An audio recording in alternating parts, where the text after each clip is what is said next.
What's up and welcome back to Bardown Talking Hockey, episode number 158, presented by the Barroom Network. It is the home of your soon-to-be 2024 Draft Lottery champion New Jersey Devils. My name is Vinny Parisi, and I am a big old idiot. And this right here, this is Frankie Mueller, and his hat is matching his shirt once again. What's up, dude? What's up? What's up, Skokes? What's up, Tom? A great cast. Ooh, a cast. We're hosting a cast. I like that. Love that. I think you messed up the intro, though. I think you said the wrong NHL team. Oh, really? Is that what you think? I think you meant to say the Chicago Blackhawks. No. For the second year in a row. Name the last time a team won the lottery 2 years in a row. The Oilers. I don't think they ever won 2 years in a row. Did they? It wasn't too. I don't know. To me, they won like 4 years in a row, but I know they didn't. It felt like it, though. It felt like it. They basically changed the rules because of them and the Devils. Because if the Hawks were to win it this year, they wouldn't be able to win it. They did win it back to back. Did they go back to back at any? They got. I think they did. 2010 and 11. I think they did. Yeah. And then, did they win 3 in a row, Frank? I'll look it up. I'm going to say 10. 10, they got Taylor Hall. 11, they got Ryan Nugent-Hopkins. 12, they got Yakupov. I honestly think they got 3 in a row. 3 times. No. 2010, 2012, 2015. That can't be right. Ryan Nugent-Hopkins is in there somewhere. I'm sorry. I have to argue with you. Ryan Nugent-Hopkins is in there somewhere. Because you named Hall, Yakupov, and McDavid. It says the Oilers have won the lottery 3 times in 2010, 2012, and 2015. Then who won in 2011? Let's see. Yeah. Ryan Nugent-Hopkins. Edmonton Oilers. We're number 1 overall pick. Oh. Frank. I remember now. The Devils won the lottery in 2011. But you only could move up a maximum of 10 spots. So the Devils were like a good team the that Oilers won. retained the first overall pick. Yep. Okay. But they never won. They didn't win back-to-back lottery. Got it. I understand. I don't know if it's ever happened then. I remember that. I don't know if it has either. The Oilers, they won. They got to keep the first pick because they got lucky. The Devils won the lottery. Yeah. And they were like the 14th. They like just missed playoffs. So they had 3 1 picks in a row. Yes. In 2010, they won it in 2012, and they kept the first round in 2011. So they had 3 1 picks in a row. That's why I thought they won it back to back. Yes. And I know they picked back to back. It's funny. They got Hall. He turned into a good player. They got Nugent-Hopkins. He turned into a good player. Yakupov is probably the biggest bust in NHL history, if not among them. He's in the team photo. Very great name. Nail Yakupov. No doubt. GM connected stud. Yep. Absolute stud in NHL in general. Because if you ran the Oilers like 10 years into the future, Yakupov was like one of the best wingers in the NHL. And then they got McDavid, obviously. It's funny. The Devils won the lottery in 2011, moved up to 4, picked Adam Larson, who they traded to the Oilers for Taylor Hall. So odd timing and poetry, as Frankie Mueller likes to call it. Poetry, absolutely. Who won it in 2014? That would be the Florida Panthers. Okay, never mind. They got Aaron Ekblad. That's right. Very good player. Yeah. But I still think they probably, I don't know if Ekblad still goes 1 in that draft, but he definitely, it's not a bad pick by any means. But I would assume that Leon Draisaitl would be the number 1 overall pick if that draft were done over again. Then you could make an argument for Sam Reinhart. I would take Ekblad. Kevin Fiala. Oh, dude. Pasta went 22nd. Nylander, William went 8th. It's a good draft. It's a pretty good draft, and I don't remember it being. I remember it being perceived as like a low end draft. But even Sam Bennett is a pretty good player. He's on a different team now, but I mean, Draisaitl's a superstar. Ehlers is a good player. Fiala is a real good player. I didn't realize Fiala was of Swiss descent. That team Switzerland in the next Olympics is going to be damn good. I'm watching this Kurashev on the Blackhawks. He's going to play in the Worlds, and he had a real good year. You obviously know about the 3 stars of Switzerland, Hischier, Yossi, and Meyer. You couple in a Fiala and maybe a little Pia Suter, maybe a little Kevin Fiala action. That team's good. 100%. It'll be a real good team. But Frank, we don't got time for that right now. We gotta roll on into the Stanley Cup playoffs, which we will do in period numero uno. That is the first time I've ever announced the next period in Spanish. What do you think? New language every week. New language every week for only the first period. For only the first period till the end of the year. I'll see what I can do. I'll see what I can do. And you have to guess. You have to guess what the language is. Okay. After you say it. I say it, you play the little jingle, and then okay. You guess it. All right, Frank, the Western Conference, the Vancouver Canucks against the Nashville Predators. Last night, the Vancouver Canucks went into Game 5 with a 3-1 series lead, and then they scored in the third period to make it 1-0. Another defensive battle between these two mighty teams going into the third period tied at 0. Well, Vancouver gets on the board, 1-0 lead. The roof gets blown off the place. And then not long after, about 4 minutes almost to the dot, I think it was like 4 minutes and 3 seconds later, Nashville ties it.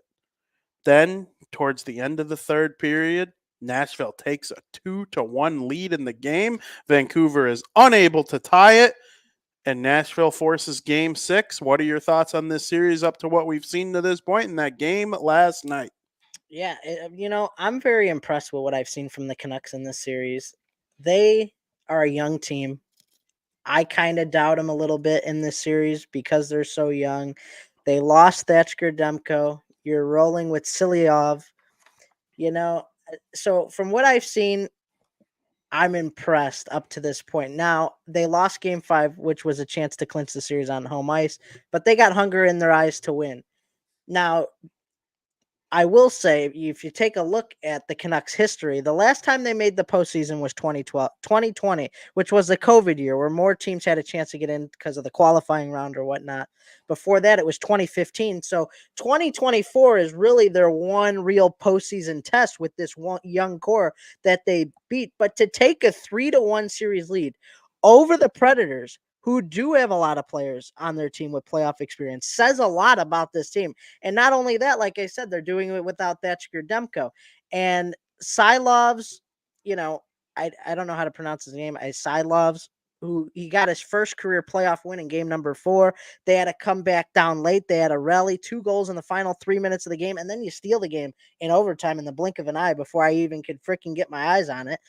I didn't realize it's going to end 1 minute into the period, but, there's an argument to be made here that the Predators have been the better team in all 5 games or 6 games, 5 games of this series, and they find themselves down 3-2.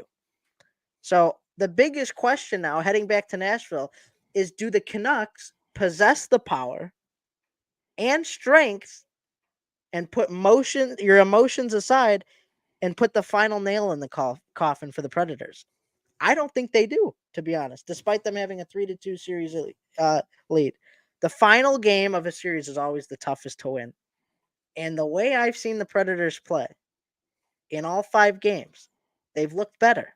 Very impressed with this young team, but I don't know if they possess the power to put the nail in the coffin. I don't. We'll see. I picked them to win the series, but from what I've seen up until this point, it's not over. Like this series, I think is going 7 games. But if you put your money on it, you'd pick Vancouver? I'm not 100%. Before the series started, 100%. I would take Vancouver. Right now, as crazy as this may sound, I think the Preds are going to be the favorite to win this series. Not on paper, they're not going to be. But I don't know. I think the Preds may steal this series away. I could see it. I could also see Vancouver just shutting everybody up in Game 6 and winning it. It's one of those series we've seen plenty of it could go either ways, but I think this is the definition of it could go either way. Yeah. Because, like, if Quinn and Pedersen and JT Miller and Besser, all these guys who had studly years this year, come out and are strong in Game 6 and they win, I wouldn't be too surprised. There's obviously a goaltending edge that now favors Nashville. I don't know if I ever recall a team being up 3-1 and the 3 wins are 3 different goalies. It's honestly crazy. It's Thatcher, this new guy. You said his name. I'm struggling with his name. I think Silov, and then DeSmith has a win as well. So it's interesting. A team gets to 3 wins in a series, 3 different goalies. You would assume they find a way to win that series. I'm still rolling with the Canucks, but man, Nashville does look dangerous. They do really look dangerous. Are they the youngest team in the postseason this year? The Vancouver Canucks? Yeah. I could figure that out in short order. I mean, you could probably do it off the top of your head too. I mean, it's not like the Bruins, the Rangers, the Lightning, the Panthers. It's not any of them. I would assume it has to be the Canucks. And their core is so young. Yeah, I think age, like, it's different than you think because, like, of depth players. You'd be surprised how much, like, how am I trying to word this? Like, the depth pieces, like the team's actually younger or older than you thought. It actually seems, Frank, like, hold on. According to this, the Bruins are the youngest team in the playoffs. It's kind of crazy. Followed by the Hurricanes. But I mean, you take off 37-year-old David or Patrice Bergeron and 38-year-old David Krejci. I think the numbers are naturally going to go down. This list looks. Wait a minute. I'm sorry. This is the teams in alphabetical order. Okay. Now I got it looking right. Okay. Wow. The Devils are one of the youngest teams in the league. Holy crap. Sabres not in the playoffs. Coyotes not in the playoffs. Senators no. Canadians no. Devils no. Jackets no. Hawks no. Ducks no. The Los Angeles Kings appear to be the youngest team in the playoffs. But Frank, they're 28.4 years old on average. The Vancouver Canucks are 28.6. So they're very young. Average. So they're right there. Good call on that. Great call on that. And it's very emotional when you got all these young guys on a team with the chance to make the second round of the Stanley Cup playoffs. It's like, do you have what it takes to put that nail in the coffin? Mm-hmm. It's hard. You've seen teams try to do it against Vasilevsky over the years. Obviously, this year is a bit different, but it's tough. That clinching game is always the toughest to get. And now the fact that it goes back to Nashville, the way they've been playing, like if they didn't blow that 2-goal lead where Vancouver came back in Game 4, like they blew so many chances in this series. Like if you told me the Predators could have swept them, they could have. They really could have. But they find themselves down. I'm looking forward to Game 6. It's been a fun series so far. It really has. Every now and then, talent triumphs over, like, effort. I don't know. Effort's not the right word, but like Vancouver's more talented than Nashville, and it showed at times. The way they tied that game with 6 seconds left, and then Elias Lindholm scores the OT winner. Like, Nashville played significantly better in that game, but the skill in the end, it's kind of like, do you remember those Hawk teams that would like smoke the Wild in the playoffs? Like they swept them. The Wild would like outshoot them 3-1. But like the one chance that they got on goal, the Hawks would score. Patrick Kane. Like, the Wild needed more chances to score. The 2 examples you used for old teams, Frank, were the Bruins and the Rangers. It's not the Bruins. It's not the Rangers. Bruins and Rangers, they're the third and fourth youngest teams in the playoffs right now. Yeah. And when you think about it with the Rangers, who's the real old guy? I know Tarasenko and Kane made their ages older in the playoffs last year. You get rid of those guys, though.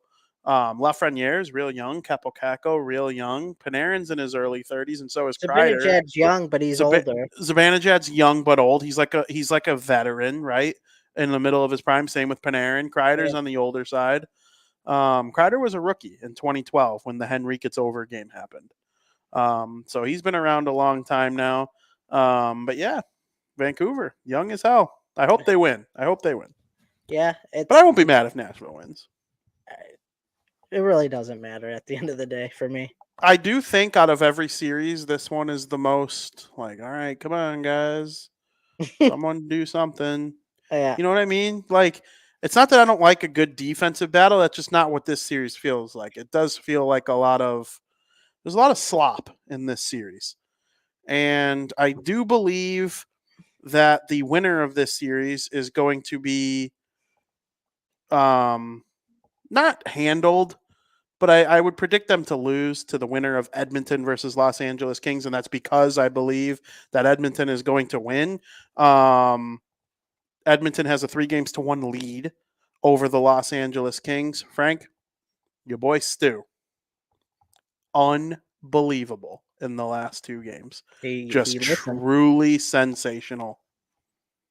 Yeah, he really has. So during our last show, for those who tuned in or did not tune in, I asked Stuart Sinner, just please, for once, win a game 6-1, 7-2, see the Oilers offense excel, but also excel as a goalie and prove yourself that you got to win these games when you're not giving up 4 or 5 goals, right? I wanted to see dominance out of the Oilers while still only giving up a couple goals. If they could do that, then they could become true contenders for the Stanley Cup.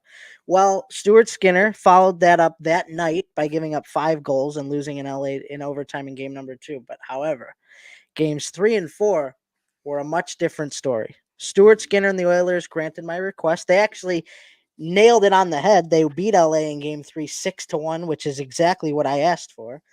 And then they followed that up with a 1-0 shutout victory in game 4. Best Now, game of Stu's career. it really was. Best game of Stu's career. And because of that, look where they stand now. Game 2 is a little shaky because he didn't ask what I did, and they tied the series up. You follow that with 2 immaculate performances, and you have a 3-1 series lead. I don't say these things to get a reaction out of people. I say these things because I mean them, and now they're on the brink of a second-round playoff berth. And even when the high-powered Oilers couldn't find any offense in Game 4, Got Stuart freaking Skinner shelled. Stuart Skinner allowed them to win the game anyway. And that's all I ask for him going forward, right? I'm not a big Stuart Skinner guy, but if you want to win the cup and if Edmonton's going to win with this core, Stuart Skinner's got to play like that. It proved that the biggest flaw that the Oilers have that people hound every year, and I don't necessarily always agree with it, but it's like, oh, if McDavid and them can't score, how they going to win or whatnot? If Stuart Skinner plays like that, they don't have to score. And that's why they got this 3-1 lead, right? You can't constantly play shootout style games in the playoffs. So big props to Stuart Skinner, big props to the Edmonton Oilers. And I think they close out this series tonight. Hell yeah, I need them to close out this series tonight. I I have them in need it. 5. I have them in 5. This is the 3rd year in a row playing them. You got them in 7 2 years ago. You got them in 6 last year. I need them in 5 this year. Next year, Edmonton could sweep them and That'd root be to their back to crazy. back. That would be That very would crazy. be crazy. But Just I 7 like Edmonton right now. I'm looking at the stats right now, dude. McDusty and Leon McHandsome are just mopping the floor with that. They're in Conn Smythe mode right now. Leon has 8 points in 4 games. McDavid has 10 points in the 4 games. They're both scoring goals. They're both setting up people.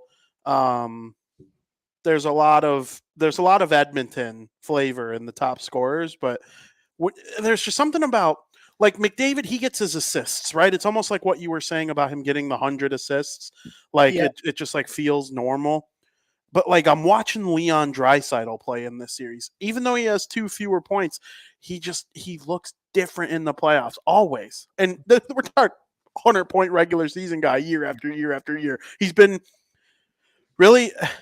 Is McDavid the only other player besides Draisaitl that's been a 50-50 guy? Was Kucherov was never a 50-50 guy. I Was don't know. Mikko Rantanen a 50-50 guy maybe? I think I think he Rantanen was. might have been a I think he 50-50 was, guy. yeah. But it's so rare. It's so difficult.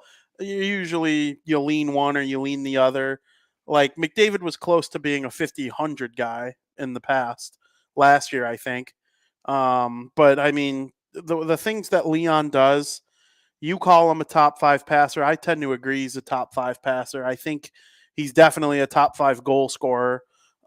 He's just a complete package. He's kind of mean. He's rusty out there, but he's also like a finesse skill player. Like he's just everything you'd want in a second best player on a team. In fact, I think he's good enough to be the best player on a Stanley Cup winning team. The fact that they have a player that's slightly better than him is just absolutely unreal. And you know what? The Oil got it all going on right now. And the 1-0 win, power play goal. 9 power play goals in this series. You cannot take penalties against Edmonton. And their PK, really good too. Not allowing the Kings to score power play goals. It's been real good for the Oil right now. And I'll tell you what, Edmonton, Vancouver in the second round would just be so sweet. Not because I think Vancouver really would have much of a chance, more because you got 2 Western Canadian teams. Rick from Red Deer would just be basking in his seat waiting for Edmonton versus Vancouver. Hey, Rick from Red Deer here, ready for the That's got to Vancouver be Canucks. a good feeling for like living in Canada. Like we get that all the time, American on American series, but it's more rare to see a Canadian versus Canadian team. That's got to be so much fun if Yeah, you're from Canada. 100%. And you know what? Winnipeg is out. We'll get to them in a second, but Edmonton and Vancouver and Toronto, maybe not this year, but maybe not next year or the year after either. I don't know. I want Canada to like finally win a cup because I'm sick and tired, and I'm an American. But I think you're a complete moron if you like see Canada not winning a cup since 93, I think it was, or 92, whatever the hell year. If you see that as like a flex for USA hockey, that's like just so moronic. Blackhawks don't win shit without incredible Canadian players. Jonathan Toews, Duncan Keith, Brent Seabrook. Sidney Crosby's from Canada. He's a 2-time Conn Smythe Trophy winner. Jonathan Marchessault, last year's Conn Smythe Trophy winner. Quebec, like French Canadian. You think of all the best players or all the best teams over the last handful of years, a lot of Canadian flavor, a lot of European flavor. You need everybody to win the Stanley Cup. And, I just, it does kind of bug me when I hear people chant, like seeing it as a flex that Canada hasn't won the Stanley Cup since whatever. Because, like, I think of the Devils, right? I rely heavily. The Devils don't have much Canadian flavor, actually, now that I think about it. But they rely heavily on their best player is American. Their second best player is Swiss. Their third best player is Swedish. Their fourth best player is Swiss. Their best defenseman is Canadian. Luke is American, obviously. But, like, it's just you need a mix of everything in order to build, like, a good team and get good players enough to fill out a roster. It's funny to me. So go Oilers. I wonder if there has ever been in the both conference finals at the same time 4 Canadian teams. I'm going to guess not. I wouldn't think so either. Because there's only 7 teams in Canada. I don't know how many there were 20 years ago. When the last Canadian team to play in the finals, Montreal, they lost to Tampa. Vancouver lost to Boston. Yeah, I mean, to have all 4, it probably has never happened. When the Thrashers came into or when the Thrashers were still around, there were only 6 Canadian teams. And then the Jets made it 7. Yeah, that's right. Well, the Jets left and then came back. Yeah, that's right. Yeah. That's right. Forgot about that. So it probably has never happened, but could you imagine? That'd be crazy. If Vancouver played Edmonton and Montreal played Toronto, Canada just might explode. But then I'm trying to think, is it even possible with this playoff format? You get it? Because they would all be I don't know if they'd all be on the same side. I think the Jets would absolutely have to be a part of it. They would have to because And then in the East, there's no Canadian team in the Metropolitan Division. right. So you would have to rely on a wild card Canadian team being put in the Metro side of things and then rising to the top. Exactly. It's very tough. It would be very hard. In the West, it's absolutely possible. It would almost certainly have to involve Winnipeg as the only central Canadian team. Yeah, it would have to. Yeah. But yeah. I mean, you could get lucky and one of Edmonton, Calgary, or Vancouver be a wild card team and rise to the top to the conference finals. It's possible. Mhm. But I mean, I don't know. Last all Canadian Stanley Cup match. Last all Canadian Stanley Cup match. Well, it certainly has happened going back to the original Yeah. 6 days. I'm sure the Leafs have played the Habs in the Stanley Cup final more than once back when there was no conferences based on your geography. Let's think. Did the Canadians beat a Canadian team in 93? I don't believe they did. The Rangers beat the Canucks, but the Rangers are from good old America. I got it. Did Calgary play Montreal in the late 80s? Well, it did. This was late 80s. Let's see. What did you say? Calgary, did they beat Montreal in the late 80s? Yep, that was it. That was it when Lanny McDonald won the Stanley Cup? 1989. There you go. You did it, Lanny. You did it. Do you ever watch those old clips? Well, it's been a while, but yeah. I've watched some old clips of the Flames winning the Stanley Cup in the late 80s with Lanny McDonald because I was a Lanny McDonald enthusiast. He's ahead of the player side of the Hall of Fame. So we're talking. Like, when a guy makes it to the Hall of Fame, Lanny McDonald calls them. He's a big mustache, sick, yeah, I could picture him. Yeah, sick guy. we're talking 35 years since Hell that's yeah. Hell yeah. Does it ain't happen, happening this year. The does Leafs it happen within 40 years? Within the next 5 years? All Canadian Stanley Cup? Within 40 years? No, the next 4. Oh, I thought you said 40. By 4? 40. By the 40-year anniversary. Yeah, no. No. I don't think any of them outside of the Oilers have this like great longer than 3. I think the Jets will be real good for like 3 more years. Last year I thought they were donezo. I think they got 3 more years of being elite in the regular season. Vancouver, I like their future, but they have some salary cap issues coming up. And if Peterson don't play like an $11 million player like he hasn't basically since signing the contract, they're in trouble. Toronto, if the Bruins win this series, I think Shanahan and Keefe are gone. And one of if Shanahan got fired, that would shock the hockey world, but I think it happens. And then one of Marner or Nylander are gone. Like the Toronto's Marner's cooked. They're having a fire. Yeah, if they lose to the Bruins, now if they come back and win, I'll have a different opinion, maybe. Ottawa, who knows what the hell's going on with them? Montreal's got a bright future. Montreal versus Edmonton, Stanley Cup final. That's how it would be an all Canadian. I think that's what it would need to be. Very interesting. Unless somehow the Jets played the Habs in the final down the stretch over the next 3 years. But I'm still saying no.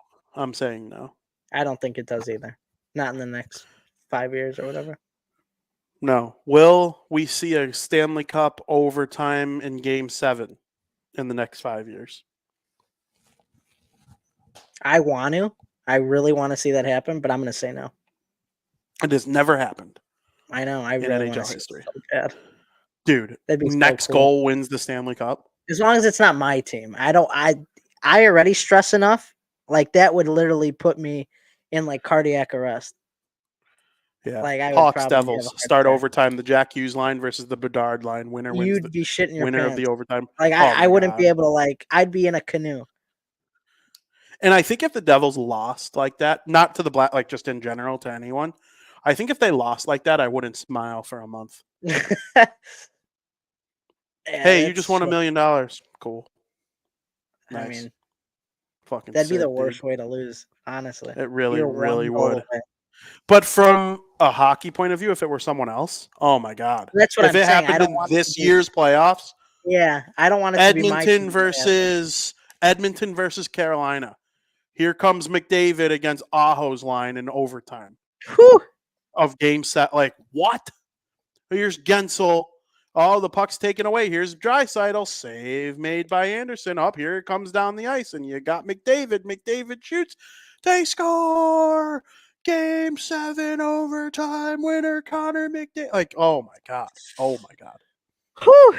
That'd be Frank, good. speaking of good old Canada, oh Canada. The Winnipeg Jets were eliminated in 5 games to Zach Parise and the Colorado Avalanche. I'm gonna lead this one. I'm gonna start off on this one. For some reason, human beings love the past. They honor the past, right? The past is great. It's mighty. We love our figures that came before us, the forefathers. Cale Makar is the greatest defenseman who ever lived. I would take him in his prime over Bobby Orr, Nick Lidstrom, name them, Keith, Raymond Bourque. I would take Cale Makar over any of them. I'm sorry, I'm not honoring thy father. I might be burning the hockey Bible. I think I do a good job of spreading the gospel of hockey to the world. More people know about hockey because of me. Us. I wholeheartedly believe that about Cale Makar. This guy is going to break every defenseman record. If he's the NHL's all-time leading scoring defenseman one day, if he wins 6 Norris trophies, if he wins the Stanley Cup 3 more times, another Conn Smythe or 2, I'd be 0% surprised. I was even yesterday, but specifically the game before. The way he skates around is so beautiful and so marvelous. I've never seen anything like him. I didn't watch Bobby Orr play way before my time. These other great defensemen that have come since, most people would consider Lidstrom or Bourque like the second or third best defenseman of all time behind Orr. They were not maniacal and smooth and pure like Cale Makar. They just weren't, because I remember watching those guys. Orr is kind of that way. He was like smooth and skated like a figure skater, skated like Barishnikov, if you will. I see that in Cale Makar and the way he rips the puck and sets up plays and works with the Nate Dogg and Rantanen on the power play. The game he played, game 4, when they took the 2-1 series lead, was just unlike anything I've ever, or when they took the 3-1 series lead. They won yesterday. I've never seen anything like it. The coast-to-coast goal, weaving through people, snipe. That's Connor Hellebuck. That's the Jets, the team that gave up the fewest goals in the NHL this season. People are going to shit all over Hellebuck and the Jets for the way they played. No, they got carved up by Cale Makar and the Avalanche in this series. I stand by that take. This was more good Avalanche than bad Jets, in my opinion. I wholeheartedly believe the Jets are awesome. Brossoit and Hellebuck won the Jennings Trophy. Hellebuck's going to win the Vezina. The best defensive team in the NHL. I think they gave up the fewest goals. Now, the Avalanche, I think, scored the most goals. That's in large part because of number 8, the greatest defenseman who ever lived, Cale Makar. I cannot believe what I see from this guy. It's truly spectacular. Yeah, the heavyweight billing for this matchup was Colorado's offense versus Winnipeg's defense. And we know how good Colorado's offense is, right? And we know how good Colorado's defense is because of Cale Makar. But we really know how good Winnipeg's Jets defense is. One showed up in the series and the other did not. And that was the story of the entire series. If Connor Hellebuck were able to put up the Vezina stats against Cale Makar, Nathan MacKinnon, Mikko Rantanen, then like we saw in the regular season, this series would have been like a true treat to watch. It would have went either way. Well, that didn't exactly happen. I said if the Jets get into a shootout style type of game with the Colorado Avalanche, they're going to lose 9 out of 10 times. Yes, the Jets won game 1, 7-6, but if the series was a 10-game series with each game being a shootout, Colorado's offense is just going to be too good. The Jets would win that, or the Avalanche would win that series 9-1, right? Jets had no defense in any of the 5 games. The Avalanche scored either 5 or 6 goals in every postseason game against the Jets. And if you let up 5 or 6 goals per game in the regular season, every game, all 82, you're probably going to come out with 5 or 6 wins on the year. You're going to get shelled for the entire year, right? So that's just good play by the Avalanche. So that's just props to the Avalanche. They were never going to be an easy ask coming into this series, especially with the way Cale Makar played the entire series. He had 9 points in 5 games. Their only chance the Jets had of winning the series was to win it defensively, and that didn't happen. And the Avalanche, we all know, are a wagon. And to me, the Lance in Vegas or Lance Dallas, that's going to be a blockbuster second round matchup. I cannot wait to see what's going to happen there. But you kind of at this point in 2024, you kind of got to expect this type of play from the Colorado Avalanche. I have no idea how the Kraken beat the Lance last year. Like, what the Could have been hell exhausted happened? from winning the cup the year before. I don't, because like I was watching. I'm like, who's? Me and you talked during the preview. We both picked the Jets, and I went against a lot of my previews on the show in my bracket because I did some more meditating on it. One of them, I don't know how I didn't change my mind, was Winnipeg versus Colorado. I kept Winnipeg winning like a dum-dum. And we talked, I told you, because you said, and it's true, they went into the playoffs limping, the Avalanche, just like they did in 2022 when you said they were the greatest regular season team ever that you've seen. Mm-hmm. But it was different this year. Oh, no. They found their game. They found exactly what makes them dangerous. We were both dead ass wrong about that. Colorado moves on. The Jets are toast. 2 years in a row, the Jets had a big game one win and then lost 4 straight in the first round. So that's something the Jets need to figure out. That doesn't impact my feelings on the Jets. They were an elite team. There are 4 or 5 elite teams going out in the first round this year just because of the nature of the playoffs. The Jets are one of those. This was not that. Listen, the Jets didn't show up the way they wanted to in the first round, but I do believe it was more good Colorado than bad Winnipeg. Easily. Colorado, a collision course with Edmonton feels likely. Dallas is gonna. We'll get to that. They're gonna try to have something to say about it. I mean, so would Vegas, but I mean, what a hockey treat that would be to have the Nate Dogg against McKinnon from a center point of view. Me and our pal Joey yesterday had a discussion about potentially, like, who would you take 1-1 in a draft if you were starting a team from scratch? And like, the only thing you have to take into consideration is like age, talent. So like maybe for one season, Crosby would go like 5th overall.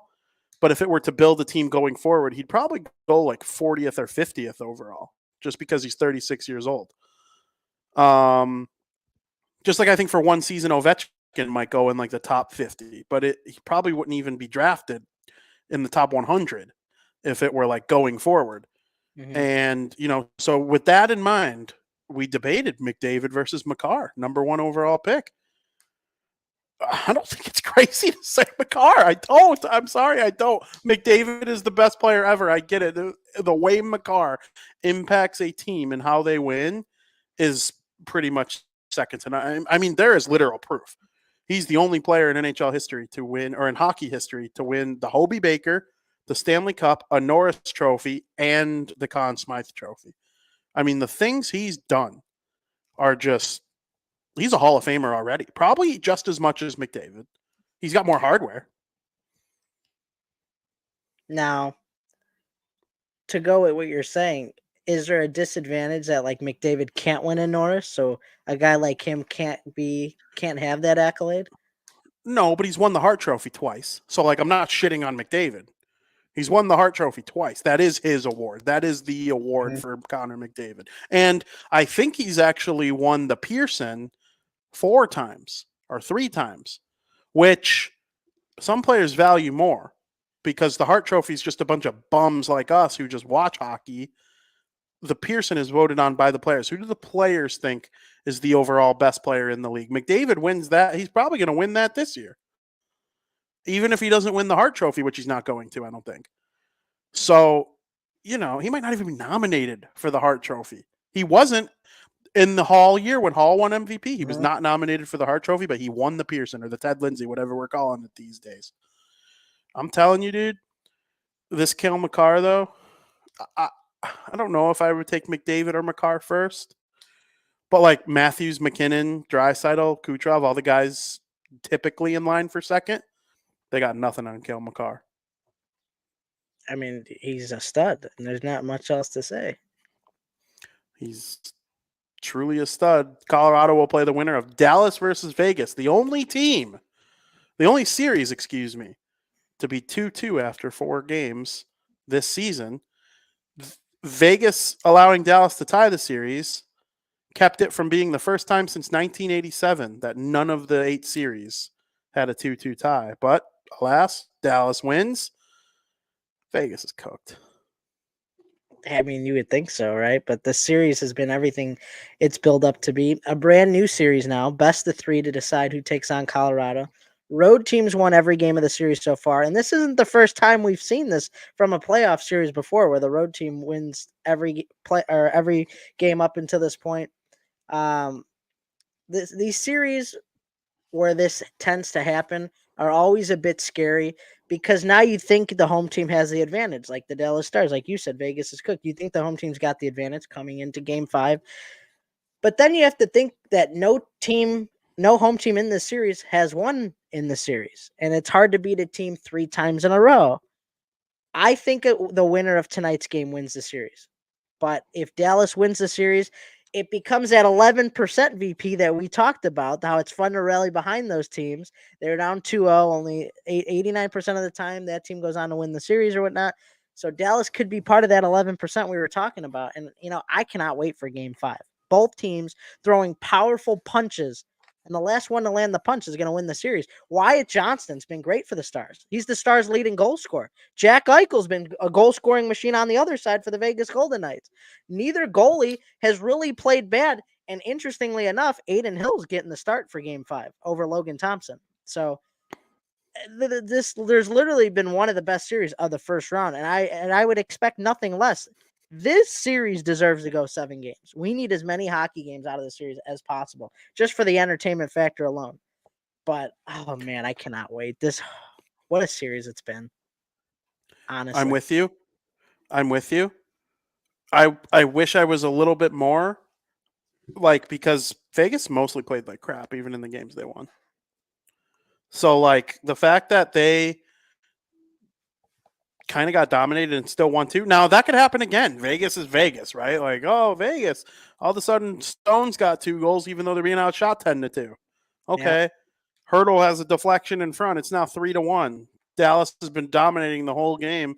But the way Ottinger has been playing the last handful of games, it's just, I think the Stars get it done now. Maybe I'm wrong. I don't know if I hope I'm wrong. I picked Dallas in my bracket, but I don't really care about my bracket. I got Dallas winning the cup. Oh yeah. Oh, you were probably really feeling like your bracket was toast. Did you realize that Joey's bracket is ineligible now to win? Yeah. You figured that out? Yep. We talked about it by D. Hell yeah. That's awesome. That's amazing. That is just truly because amazing. of the Florida Panthers. So, are you on Dallas now? Oh yeah. Yeah, I think I am too. Yeah. The series? Yeah. Well, yeah.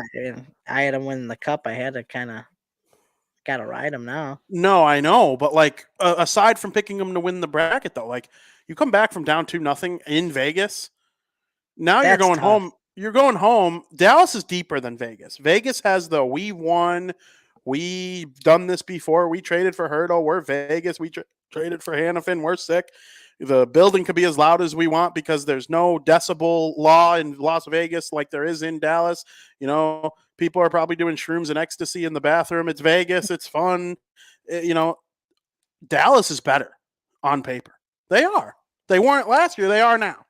Because this Wyatt Johnson, Logan Stankoven line changes the entire complexity of the Dallas Stars team. It allows Jamie Benn and Tyler Seguin to be Jamie Benn and Tyler Seguin. It allows Joe Pavelski to be Joe Pavelski. Rupe Hintz and Robertson are right in the meat and potatoes of their prime.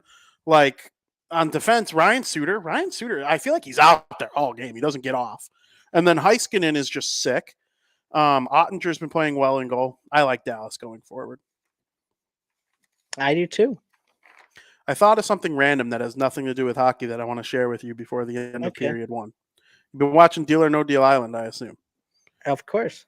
You're caught up, I assume. Yep. No spoilies. Okay. But are you not caught up? Huh? Are you caught up? I'm caught up. I'm caught up. Okay. In the most recent episode, though, Joe, the host, says, "With great power comes great responsibility." Do you remember? Do you remember him saying that? I And then think he so. goes, why does that sound familiar? Where does that line come from? Isn't it Star Wars? No, you're close. I mean, it's a nerdy thing. They panned right to Aaron when they showed it, knowing he'd get a giggle out of it. It's from I don't know. Spider-Man. Uncle Ben says it. The Tobey Maguire movies. Yeah. With great power comes great. They say it in Spider-Man 1, 2, Yeah, and 3. Even when Uncle Ben's dead, Peter has dreams and sees them, yeah, saying, with great power comes great yeah. responsibility. Joe goes, why does that sound familiar to me? So I'm thinking to myself, why would Joe say that? The host of Deal or No Deal Island. Why would he make a Spider-Man reference and then act like he's heard it before? Mm-hmm. So I did some digging. Joe is actually in Spider-Man. Is he really? He plays Flash Thompson, the bully in high school in Spider-Man 1, the one that Peter fights when he's first figuring out his powers. MJ's boyfriend. He's MJ's boyfriend for the Are you first half of the serious? movie. Yep. He's bullying them when they go see the spider exhibit. What's daddy gonna do? Sue me? Yeah, he's MJ's boyfriend. Wow. He gets his fat buddy eating a jelly donut to trip Peter when he walks on the bus for the first time. And the whole bus is laughing at him. And then Peter realizes his web is working. It gets on that tray of food and That's he slings it over his head and it lands on Flash Thompson's back. And then he goes and chases him out of the lunchroom and he fights him, but Peter kicks his ass. Yeah, that is Joe from Deal or No Deal Island. that's pretty cool.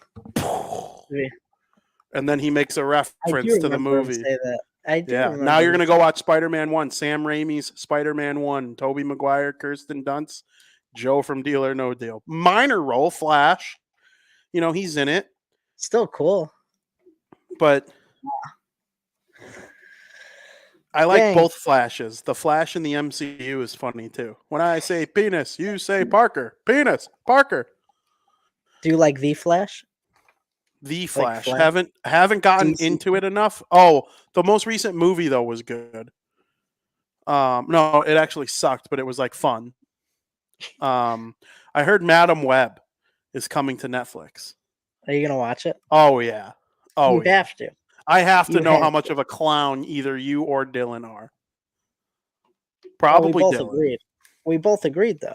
Yeah, but you hate it. Oh yeah. You wouldn't make your dog watch it.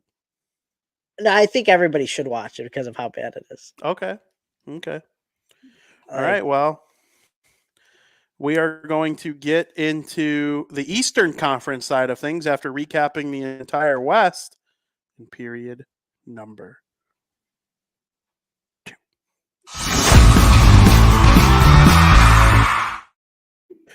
Buenas noches, amigos. The New York Rangers are playing the Washington Capitals. Not anymore. The New York Rangers swept the Washington Capitals. Frank, I'm so happy. I hate the I'm New sure York you are. Rangers. I'm not rooting for the New York Rangers in any way, shape, or form. If they were to win the cup, I would be sick to my stomach for 3 months. I'd probably be pissed off. Not like in general, but like when people start talking about sports, I think I would have a negative mindset about sports for the rest of the summer if the New York Rangers won the Stanley Cup. I will put Really? that out. I will put that negativity out there. Yeah. But I'm happy in the sense that the Washington Capitals are done. They are done. Oh, it is time for Alexander Ovechkin to ride into the summer. Maybe shed a couple pounds, Ovi. I saw Bucci tweet about this. Stop drinking the Diet Pepsi and putting Pepsi in your water bottle mid-game, mid-practice. You know, he does that. That's crazy. But it was fine when you were 35 and you could pump out 50 goals with your eyes closed. You can't do that anymore, Ovi. You need to work your balls off to score goals now. I believe he can. He's got one more 40 burger in there. I know it. If he puts his mind to it, I know he can do it because he scored on a 40-goal pace from Christmas to the end of this last year. He had 8 goals on Christmas. He ends the season with 30. That means he had 22 goals in January, February, March. That is awesome. He could score 50 one more time if he were to have that kind of pace all next season. Go out there, Ovi. eat chicken noodle soup and blank chicken all summer long, shed 30 pounds, show up to training camp ready to move. You need 43 more. Let's go, OV. Done. Go Got sip nothing on a else to say on this series. Screw the get, Rangers. go home, sip on a few margaritas, enter retirement. We'll go Yeah, out you'd like together. that, wouldn't you? I'll buy your dinner, Ovi. We'll go You wherever you already want. I'll know. let you choose. He said to the media post conference Listen, he's gonna try his best to break it next year. that's all right. It's on his mind.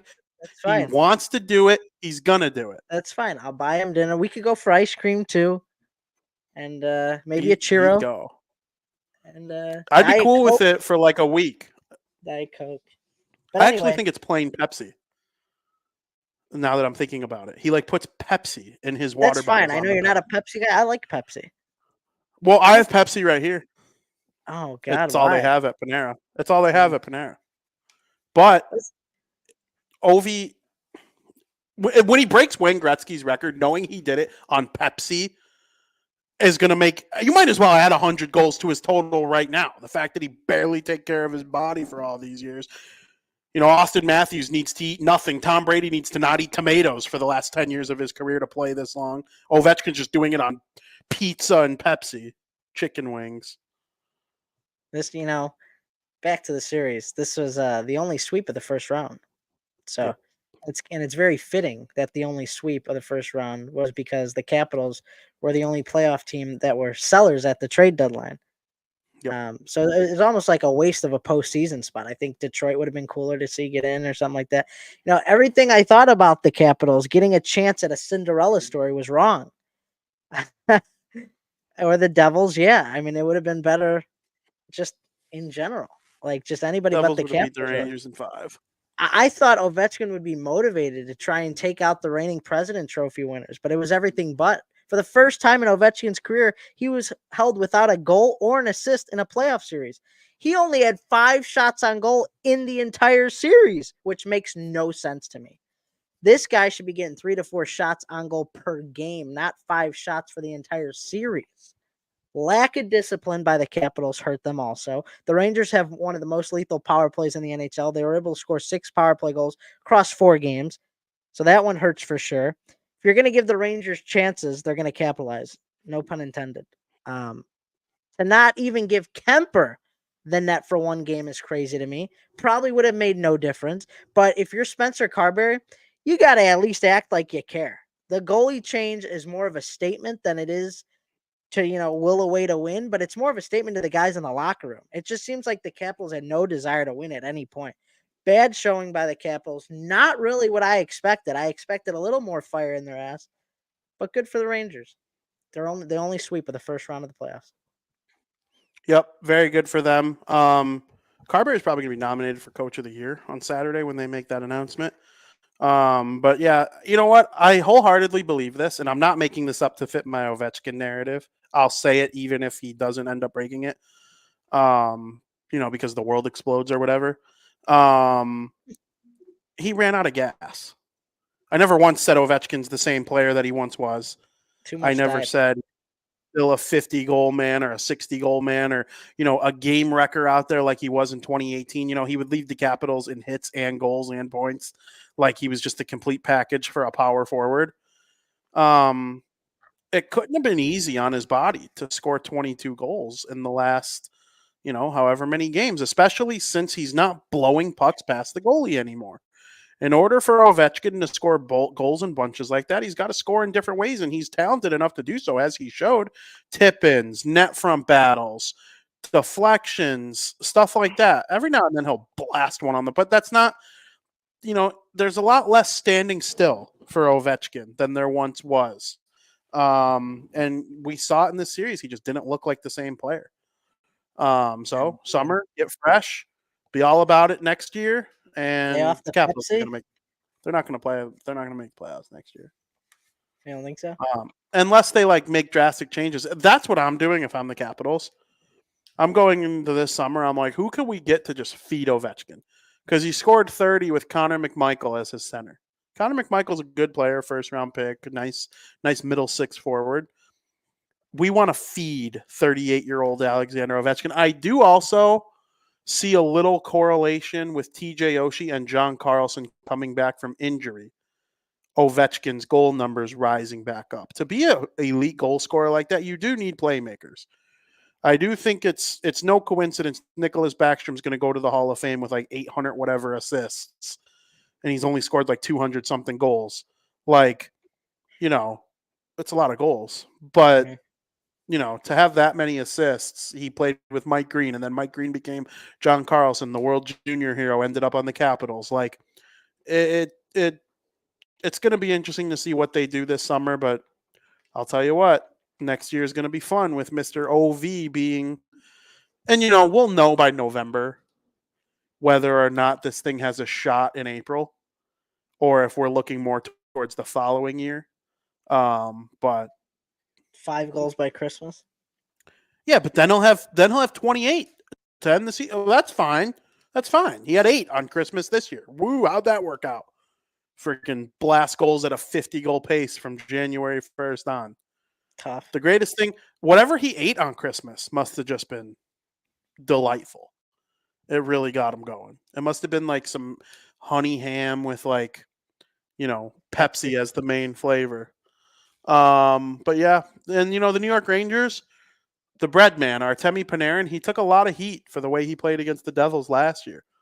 He mostly stunk. He didn't have a goal.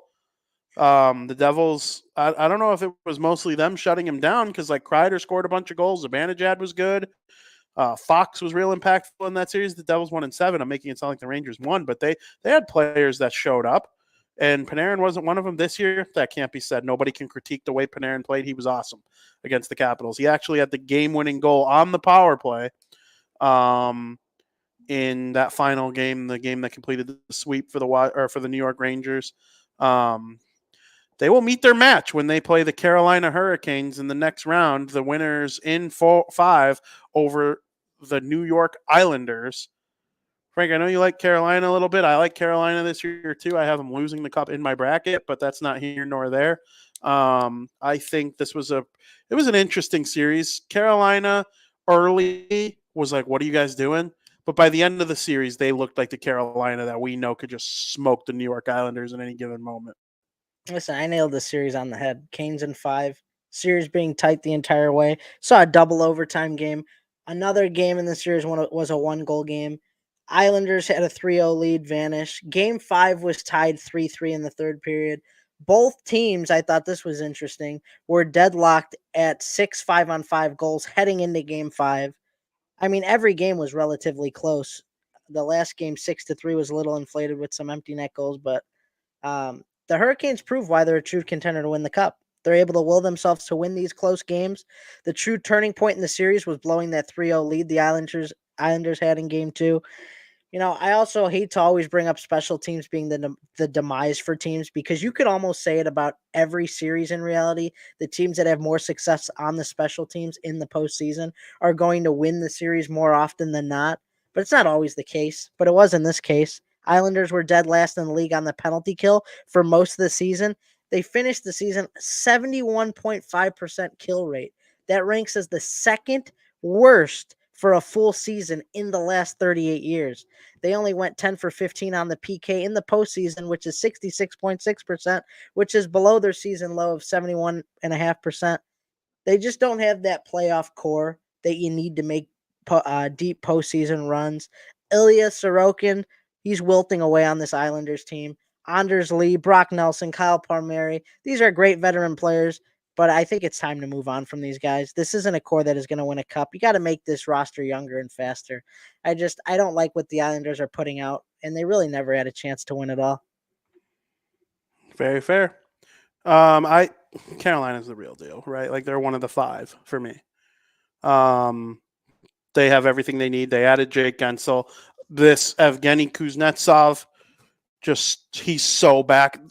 The bird. People who complain about, I'm convinced that people who complain about the way he takes his penalty shots or shootouts, they hate fun. They hate birthday parties. They hate small children. They definitely hate video games and sports and fun movies. Will Ferrell's probably their least favorite person who ever lived. They probably hate ice cream and cake and candy. What? Why wouldn't you want to watch that? The controller died, they call it, is the name of the move apparently. I like that. Because it looks, remember in NHL when you would put down the controller for a second, your guy would just sit there and dangle, Yeah. even though he wasn't dangling around anything or moving at all. It's the controller died, and the second the goaltender goes to poke it, he shoots it. And he has it down flawlessly. If I'm a goalie, I'm not poking whatsoever.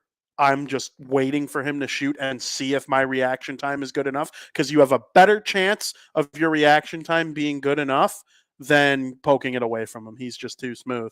Not happening. And it gives a big part of Carolina getting back ahead. The New York Islanders, they, to their credit, they fought hard in this series. I thought Patrick Waugh did a good job coaching them from the time of the coaching change.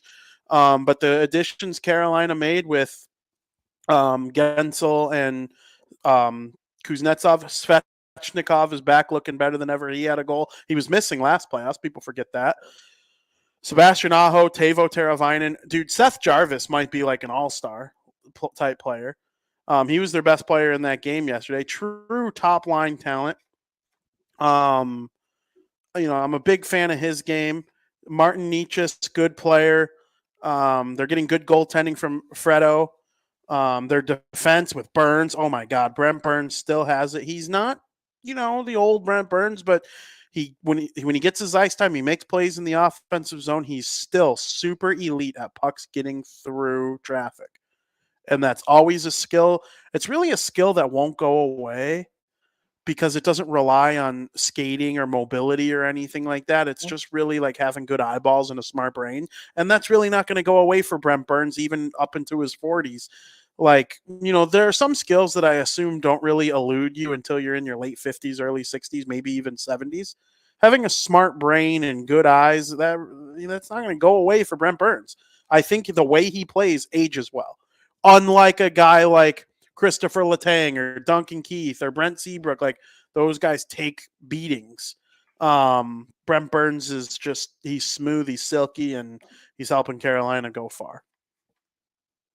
Yeah, I really like Kuznetsov too.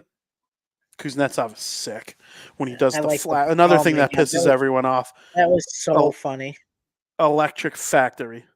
When he scored in game 1, I think it was. Yep. Maybe and he kind of did it in place. Normally it's moving. This time he scored it, stayed in place, and went like this. Just a dog. Just an absolute dog.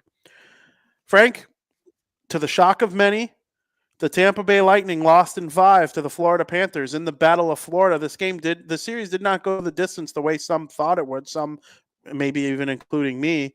But Florida got it done. Barkov, huge game. Barkov, super elite player. You remember how I feel about him? Not the greatest playoff performer of all time.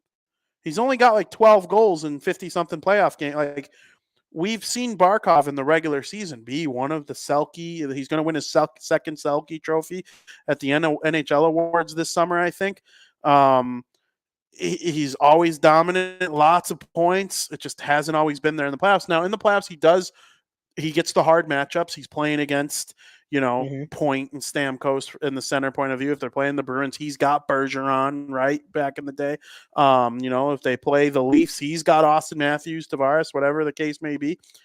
Big points in this last game he had, though. Best playoff game of his career, which means you could argue it's the best game of his career. Florida gets it done. Verhaeghe, Tkachuk, just absolutely outstanding. Bob doing his thing. What do you think about Florida taking down Tampa? Felt like the passing of the torch series for the best team in the NHL in Florida. Tampa Bay Lightning, they had 5 players who were point per game or better in the postseason, and they still got dominated. And, it wasn't Andrei Vasilevsky's best performance. He wasn't his best playoff self. Finished the postseason with a 322 goals against and an 897 save percentage. Definitely not Vasilevsky-like numbers in the postseason. That's back-to-back years with a first-round exit, back-to-back years with the goals against north of 3, and a save percentage in the 800s. But that's due to the credit of the Florida Panthers. You got to give them credit as well. we all expect Matthew Tkachuk to do Matthew Tkachuk things, but the story of this series was honestly Carter Verhaeghe taking over this series, making things easy for the Panthers with his 5 goals, 9 points. He's got 5 career playoff goals. This is a guy who's clutch come April. And when you have Verhaeghe, Tkachuk, Barkov, well, Barkov not as much, but all performing at such a high level, this team looks unstoppable. The series felt like one of those series where you can argue that the Lightning didn't play horrendous. They didn't play bad. The Panthers just played at an extremely high level. I do think the Lightning do beat a handful of other playoff teams in this postseason, playing at the level that they did against the Panthers, just not good enough to beat the Florida Panthers, which says a lot about how good this Panthers team is and how well they played. I think they could beat the Kings playing at the level they did. I think they could have beat the Capitals playing at the level they did. I do think there are teams they could have beaten playing at the level they did. They just not against the Florida Panthers. I'm with you. Florida's sick. They have everything they need, that top center, Barkov. And when I say not clutch, not good in playoffs, I'm talking strictly offensively. Mm-hmm. And, maybe that's why they traded for Tkachuk and get Huberdeau out of here. Because Huberdeau relies on Barkov for offense. Well, that's not what we need in the playoffs. We need nasty and offense from someone. Let's get Tkachuk. Okay, now Barkov can focus solely on playing defense. And if he chips in some offense here and there, great. He's our number one center. We do need a little offense from him. But I'm looking at the scoring. Connor McDavid has the most points with 10, and then Cale Makar, Rantanen, McKinnon, they all have 9. Well, so does Verhaeghe and Tkachuk. Are they the two of the 3 best wingers in the playoffs right now? I think they probably are. And, you're running Reinhart, who was second in goals this season. He didn't slow down for him once the playoffs started. With Ekblad and Montour on defense, it's been incredible. They got guys like Forsling contributing. Bob, he's their goalie. Not, I don't. Is he even having like the greatest series ever? And I don't think he is really, but it's he was a Vezina nominee this year. Last year they ride him to the cup. Florida just has everything they need, and Tampa, it's a little bit of what next? What next for Tampa? Because 2 years in a row going out in the first round. I will say this: there's a lot of discourse. Stamkos watch has already started. Steven Stamkos is already 34 years old. I know that's crazy. I remember when he was the number 1 pick. He's on NHL 12 after my favorite NHL of all time, NHL 12. He's on the cover after scoring 60. Great all-time Hall of Fame player. He's 34. I read a stat that Kucherov, Hedman, Vasilevsky, Hagel, Point are all signed until they're 34. Stamkos is 34 right now. What happens next with Stamkos? We will have a lot of discourse with that over the next couple months. But, I mean, your immediate reaction without doing much meditating on it, I didn't write it down for you to think about, but, you got to be thinking there's a chance that things go sideways and Stamkos ends on another team next year. But also at the same time, it wouldn't shock me if he was a hashtag Bolt for life. Yeah, I'm on the fence. I actually talked about it with Tom this morning that, Tampa, they might not bring back Stamkos. Do I see a world where Steven Stamkos leaves the Tampa Bay Lightning? Not really. It's hard. When you grow up watching these guys on the same team for so many years, it's just hard to see them leaving that team. I'm always going to say I usually can't see them leaving because, to me right now, he's Mr. Lightning, and that torch might be passed to Nikita Kucherov one day. The way Kucherov's been playing, but right now it's hard to see him not on the Lightning, but it's a real possibility that if you're a Tampa Bay Lightning fan, you got to prepare yourself this offseason that he may not be coming back. So it'll be interesting. Like you said, we'll have more on it over the summer, and I'm going to go with right now. My early prediction is he stays as a Lightning. 91 and 98. Wouldn't that be something? You'd like that, wouldn't you? I'd like that. I have that second behind him staying with the Lightning. Really? Coming to the Hawks? Yep. 3-year deal. I was going to make a joke on it, but that'd be sick. Help them be a bubble team for 3 years until they really start to accelerate. Yeah. 100%. Dude, he scored 40. Go put him on a line with Bedard. Watch them cook for a couple years. I believe in developing Bedard. I've said that for a long time. you'll suck a couple years. They'll probably suck next year, but suck a little better than they sucked this year, Then if that do makes you put sense. Bedard on wing then? No, Somebody's got Stamkos to is a play winger. center. Stamkos is a winger. He played wing in Oh, Tampa down the end to most of I don't know his why I'm last 2 thinking years. he's a center. He was just elite center for a long time, but for the last 2 or 3 years, he's primarily been a wing. Mhm. Playing with Point and Kucherov, but or Hagel and Kucherov. Like they mix it up a little bit. But Stamkos is a winger now, and I believe in developing Bedard. I think developing this kid should be the number one priority. If you put a Stamkos and maybe like a Kane in their top six, now all of a sudden you're cooking with gas next season. You could be fighting for a playoff spot. And I think that's good for Bedard's development too. If the goal is to win the Stanley Cup by 2030, then you have to do things in the meantime to get Bedard really going. And he had 61 points at 18 years old in 68 games. He probably would have pushed north of 70 if he played all 82. He might have flirted with 80 because you never know. It took a couple games for him to get going again, and he had that bubble on his face for all the games. Maybe he creeps towards 80 if he plays the full season, definitely gets over 70. If you're playing with a guy like Stamkos, Hall of Fame, 2 Stanley Cups, Rocket Richard, like just a guy who's true World Cup gold, never got Olympic gold because of the broken leg. It kind of sucks. And, he Yep. never was able, but, maybe Team Canada will throw him a bone and he could be a 13th forward in 2026, but I wouldn't count on it. But, really, really good player that can help develop a kid. If he doesn't go back to the Lightning, Kyle from Chicago is going to give him a call. I do, from the bottom of my heart, believe that. I hope that'd be sick. And Stamkos in his career has been outspoken about the young and upcoming talent. I remember when McDavid came out, he was like, "Yeah, this guy's already better than me." And Stamkos is like coming off a 50-goal season. It's like, what do you mean he's better than you? Like you're sick. You're Stamkos. No, McDavid. He was freaking right. He knows how to evaluate talent around him. So if he came to the Hawks, I would view that as a compliment in more ways than one. So yeah, imagine Celebrini, Kane, Stamkos all coming at the time. I mean, the possibilities for Kyle from Chicago is unbelievable. If they win the draft lottery, man, that'd be insane. 13.5% chance. Better 8 than days last year. away. 7 days away. 6 days away. Holy shit. 5, 4, 3. You kept going. No, yeah. It's actually Yeah. tomorrow. No, the draft lottery is tonight. I wish. That's going to be a nervous day for your boy. A nervous day for your boy. Yeah. But yeah, Frank, the last series to talk about, Boston versus Toronto. The winner of this series will play the Florida Panthers. Bees had a chance to close out the Leafs yesterday. Pablo wasn't playing. His tummy hurts, so he missed game 5. And lo and behold, a defensive battle. Not really. The Leafs kind of shit on the Bruins all game, and Jeremy Swayman kept them in it. And, they get to overtime. Bruins have a real good chance in the first shift. Miss. Great save by Joseph Berlin-Wall. And our guy from Minnesota last year, Matthew Nyes, he scores in overtime to force game 6. Man, we liked Matthew Nyes when he was on Minnesota too. That was fun. Now he's on the Leafs, scoring overtime goals in the playoffs. What do you think? That really hurt for the Bruins, that game 5 loss.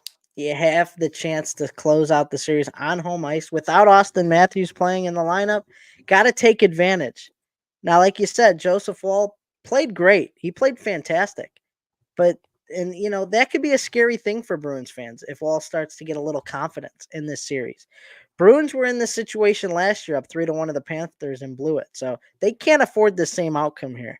You never want to give a playoff team a little hope or a little sliver of opportunity because it could bite you in the ass. We saw that last year. Now, I know you might disagree with me, and I have a feeling there'll be a lot of people watching that may disagree with me as well. And that's perfectly fine. But if you lose this series, it's the bad juju of not alternating goalies every game. Because now what do you do for game 6? Does Allmark start game 6? Do you play Allmark or ride with the hot hand? In my opinion, you're already screwed up the rotation, so it doesn't matter at this point. I do think the Bruins get this series over in 6 games, but I think the goalie decision in game 6 is going to be the biggest decision Jim has made this entire series. If you start Allmark and he loses, then in the back of his head, he's going to be like, why didn't I ride with Swayman? Why didn't I ride the hot hand? If you play Swayman and he gets lit up, what do? You're going to say, well, why did I go with Swayman this time? I've been alternating. Why didn't I? Do I play him in game 7 now, or I got to ride him in game 7?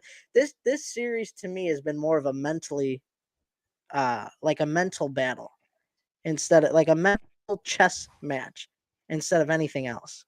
The Bruins can't They're afford getting this. what? Huh? They're getting rid of one of them. They're going to get rid of one of them. You can't afford this series to go 7 games. This mental goalie switch, it's got to end. You got to either you do it or you don't.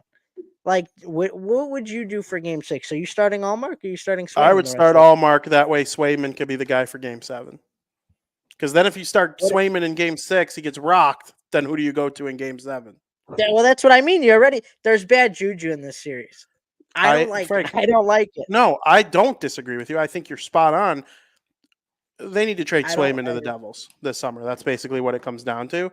But if you start Allmark, you could go to Swayman in game 7 on TD Garden. Or you can win. Shuts out the Leafs in game 6. You start them game 1? No, now you're playing with fire. I would go back to Swayman in game. No, maybe I would start Allmark game 1 against Florida. Maybe. You gotta. This is like, you don't need this come playoff time. There's too much of a mental battle. That's true. But I will say this too, and this isn't me disagreeing with you. These are just numbers. This is the 4th time the Bruins have played the Leafs in our time watching hockey. 2013, 2018, 2019, 2024.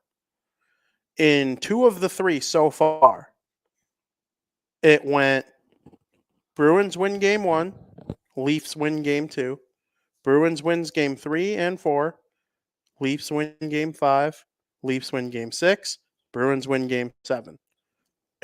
We are on that path. That is the trajectory that is happening right now.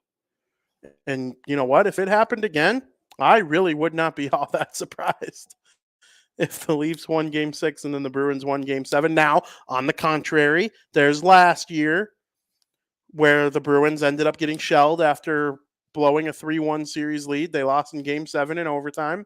Carter Verhaeghe. The Leafs are different. They're losers. Even if they win this series, I think they're a bunch of losers, unfortunately, because I like the Leafs. But like Austin Matthews isn't playing. Like, what? He was in the morning skate, though. Nylander, morning skate, all 3 games, misses the first 3. Patrice Bergeron played with a broken lung, messed up ribs, broken ribs. Duncan Keith had to have facial reconstruction surgery after the Stanley Cup final was over in 2010. Some of the stuff that people dealt with it just doesn't. Are we losing that in hockey? I don't think we are. Remember Zach Parise played the entire series against the Blues on a broken leg? Like, what is happening to the Leafs? Like, what are they doing? It doesn't sit well with me. I'm sorry. I get the ick from the Leafs, I think, lately. They're like, they're losers. They have loser mentality. They don't put it all out there to win. That dog in them, VP. Like Chara, that guy's face was mangled in game 7 against the Blues. Do you remember that? He had to wear that cage. Yeah. Mm-hmm. I mean, when Jeff Carter swung at Duncan Keith and hit him in the eye, Keith dealt with some freaking injuries, man, throughout his time, and he played through them all. Andrew Shaw, you couldn't get him off the ice. He's got blood gushing from his face. The referee says, dude, there's literally a rule that says you can't play if there's blood all over your face. I mean, I think back, like Nathan Horton with his back trying to get out there, like Sidney Crosby playing game 7 with a concussion. Oh, let me just get CTE over game 7 in the Stanley Cup final. Like some of the stuff that Malkin dealt with in Letang, like all playing through it no matter what. Stamkos played with a blood clot. I mean, what the hell what was that one in the bubble when the Lightning won the first cup? Stamkos played the one game, scored a goal. That was the only game he played in the series, but at least he got out there. He tried. He gave it. Matthews is just like, nope. I'll just take the morning skate elimination game. Matthews got the shits and he just doesn't play. I mean, Jesus, dude. They just don't have They don't have a They winner's don't have the mentality. dog, I told The you. Leafs don't have that dog in them. They just don't. No. And they might win this series if the bad juju comes back and haunts the Bruins. But the Leafs are losers. They're a bunch of losers. All of them. Marner, loser. The only one who's not really a loser, I could see Tavares playing on like a broken leg, hip fracture, broken pelvis, whatever the case may be. Remember, like Phil Kessel. That guy played. Get Phil Kessel back on the Leafs. That guy played in 800 something straight games. Like, they're a bunch of you know whats in Toronto. They really are. Just losers all around. It's the Leafs, man. They don't have that dog. Justin Bieber would play through injury better for the Leafs than Austin Matthews and William Nylander. I'm They just convinced. must not want to win or be out there. Like I And feel honestly, like anybody would. sometimes it seems to me like it is just a job to them. Like they don't Like, care. and if you're They don't sick, care about winning. you can't go to work that day. Like, yeah, that's okay. I'm not going to go to work if I'm not feeling good. I'll get paid anyway. Yeah. If you're Austin Matthews, you got 13 sheets coming to the bank. If you're Willie, you got 11. By June 1st, 11 sheets will be uploaded into William Nylander's account. I actually think they get paid on a 2-week basis, like most people, but it's just a large sum, much larger sum. But still, I mean, they're just losers. They suck. I hope the Bruins take care of them in 6 because I don't want to hear about it anymore. Yeah. If it goes 7, man, it's bad for the Bees. Can't afford it to go 7. You I can't agree. afford it to. I you know what? I still think the Bruins would find a way to win, though, because the Leafs are losers at the end of the day. That's fair. I don't know how they got past Tampa, and I was so confident they'd get past Tampa last year. But in hindsight, I'm like, how was I right about that? Maybe I just had a different feeling. Then they got shit on in the next round. Well, Florida, that was, in my opinion, that was more good Florida than bad. Yeah. I do feel that way. But, it is what it is. The Leafs suck. They stink. All right, Frank. Agora y hora do paradio numero tres.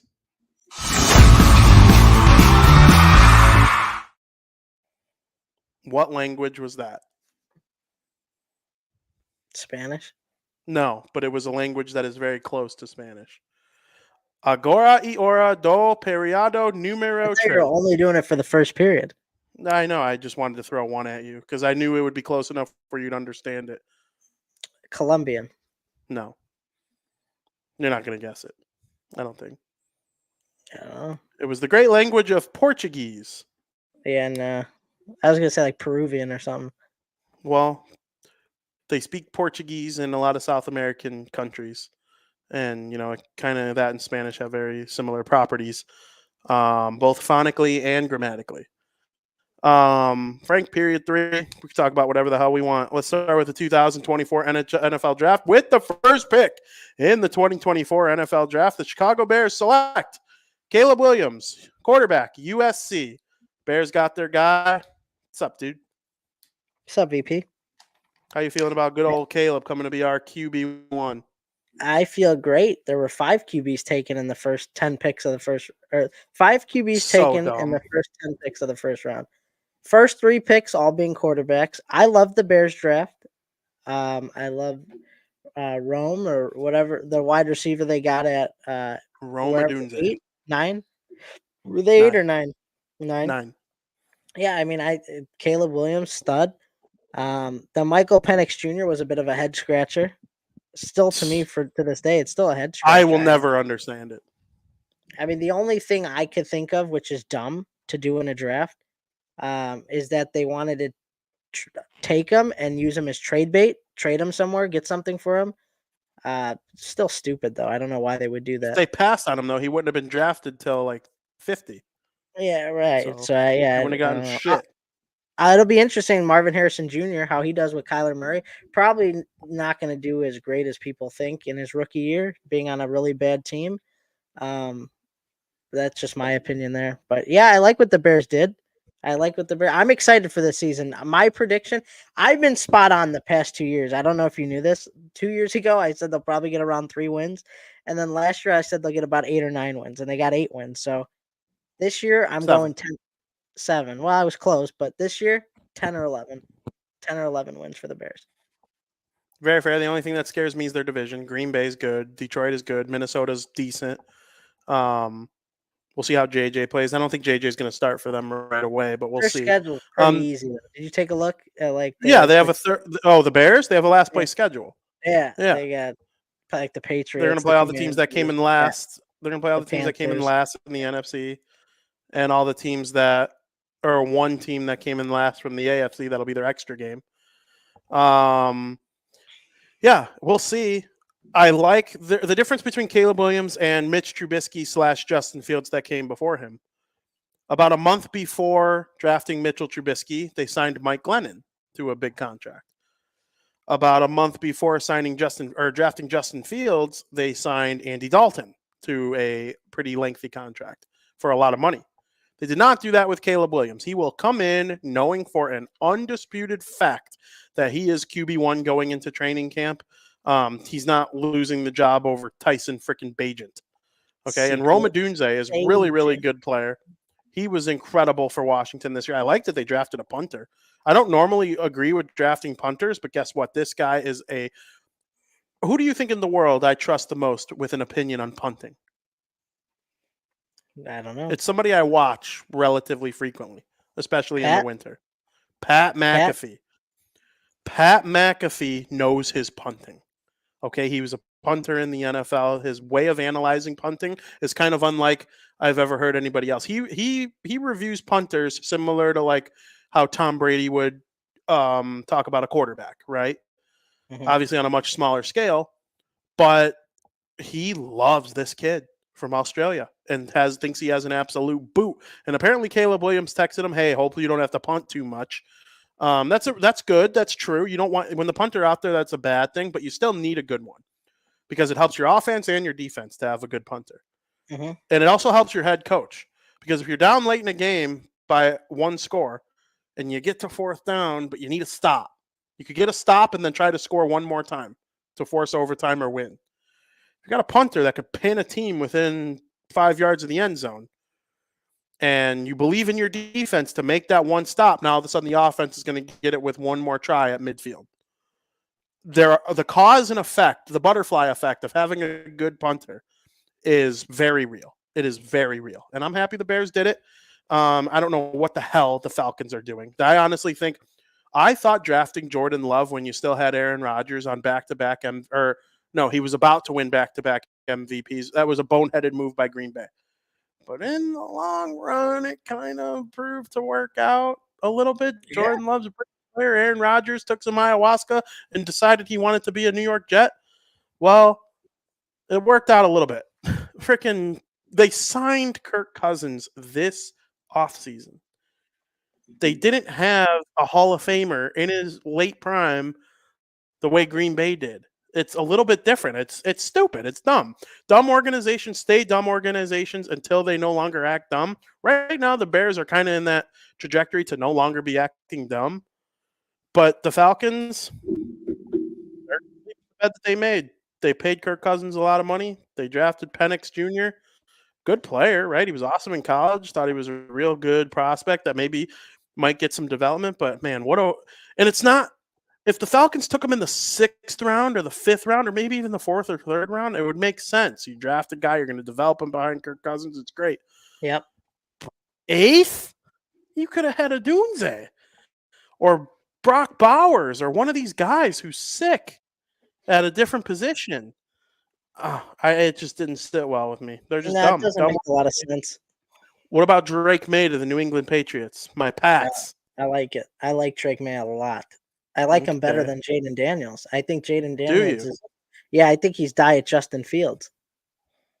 Okay.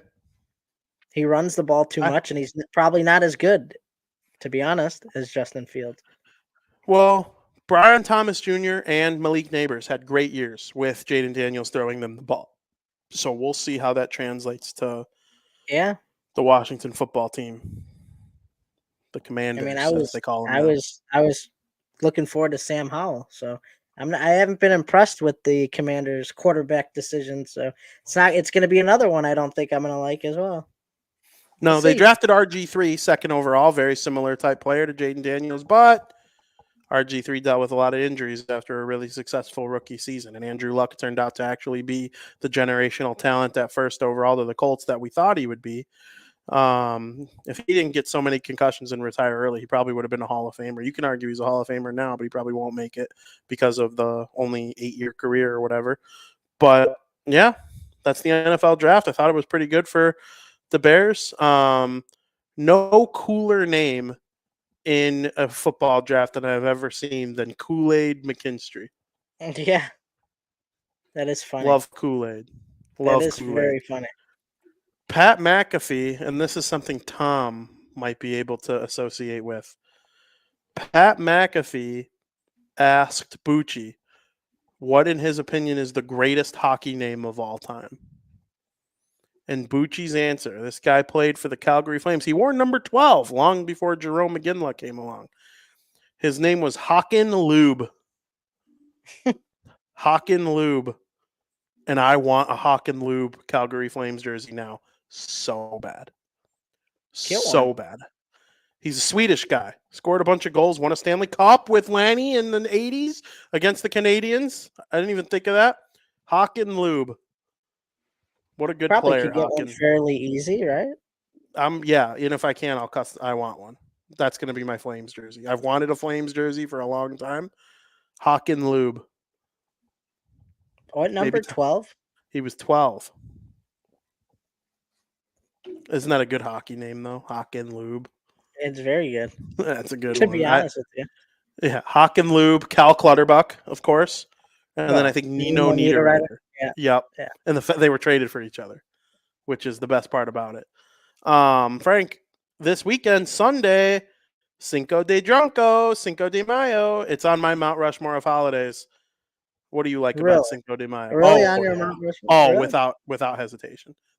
Actually, between me and you, the audience isn't going to get this too much, but all these little a-holes doing their thing on Sunday really pisses me off.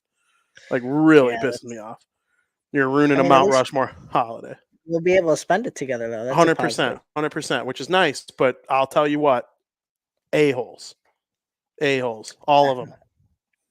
That is a Mount Rushmore holiday. I would Christmas, Thanksgiving, Halloween, Cinco de Mayo, unequivocally. That's crazy.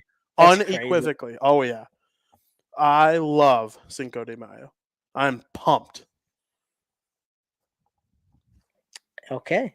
You don't love it? Oh, I do. We're celebrating it because of stuff that's going on. Otherwise, I probably wouldn't do anything. Oh, I always go out of my way. I always go out of my. Oh yeah. No matter what, got to have a burrito, some tacos, a marg. Oh yeah. So yeah. Good. See, I don't. If I do, I do. If I don't, I don't. Yeah. Fair enough. The day before, Frank, May the 4th be with you. Now that's a day I celebrate, huh? I celebrate that day quite a bit.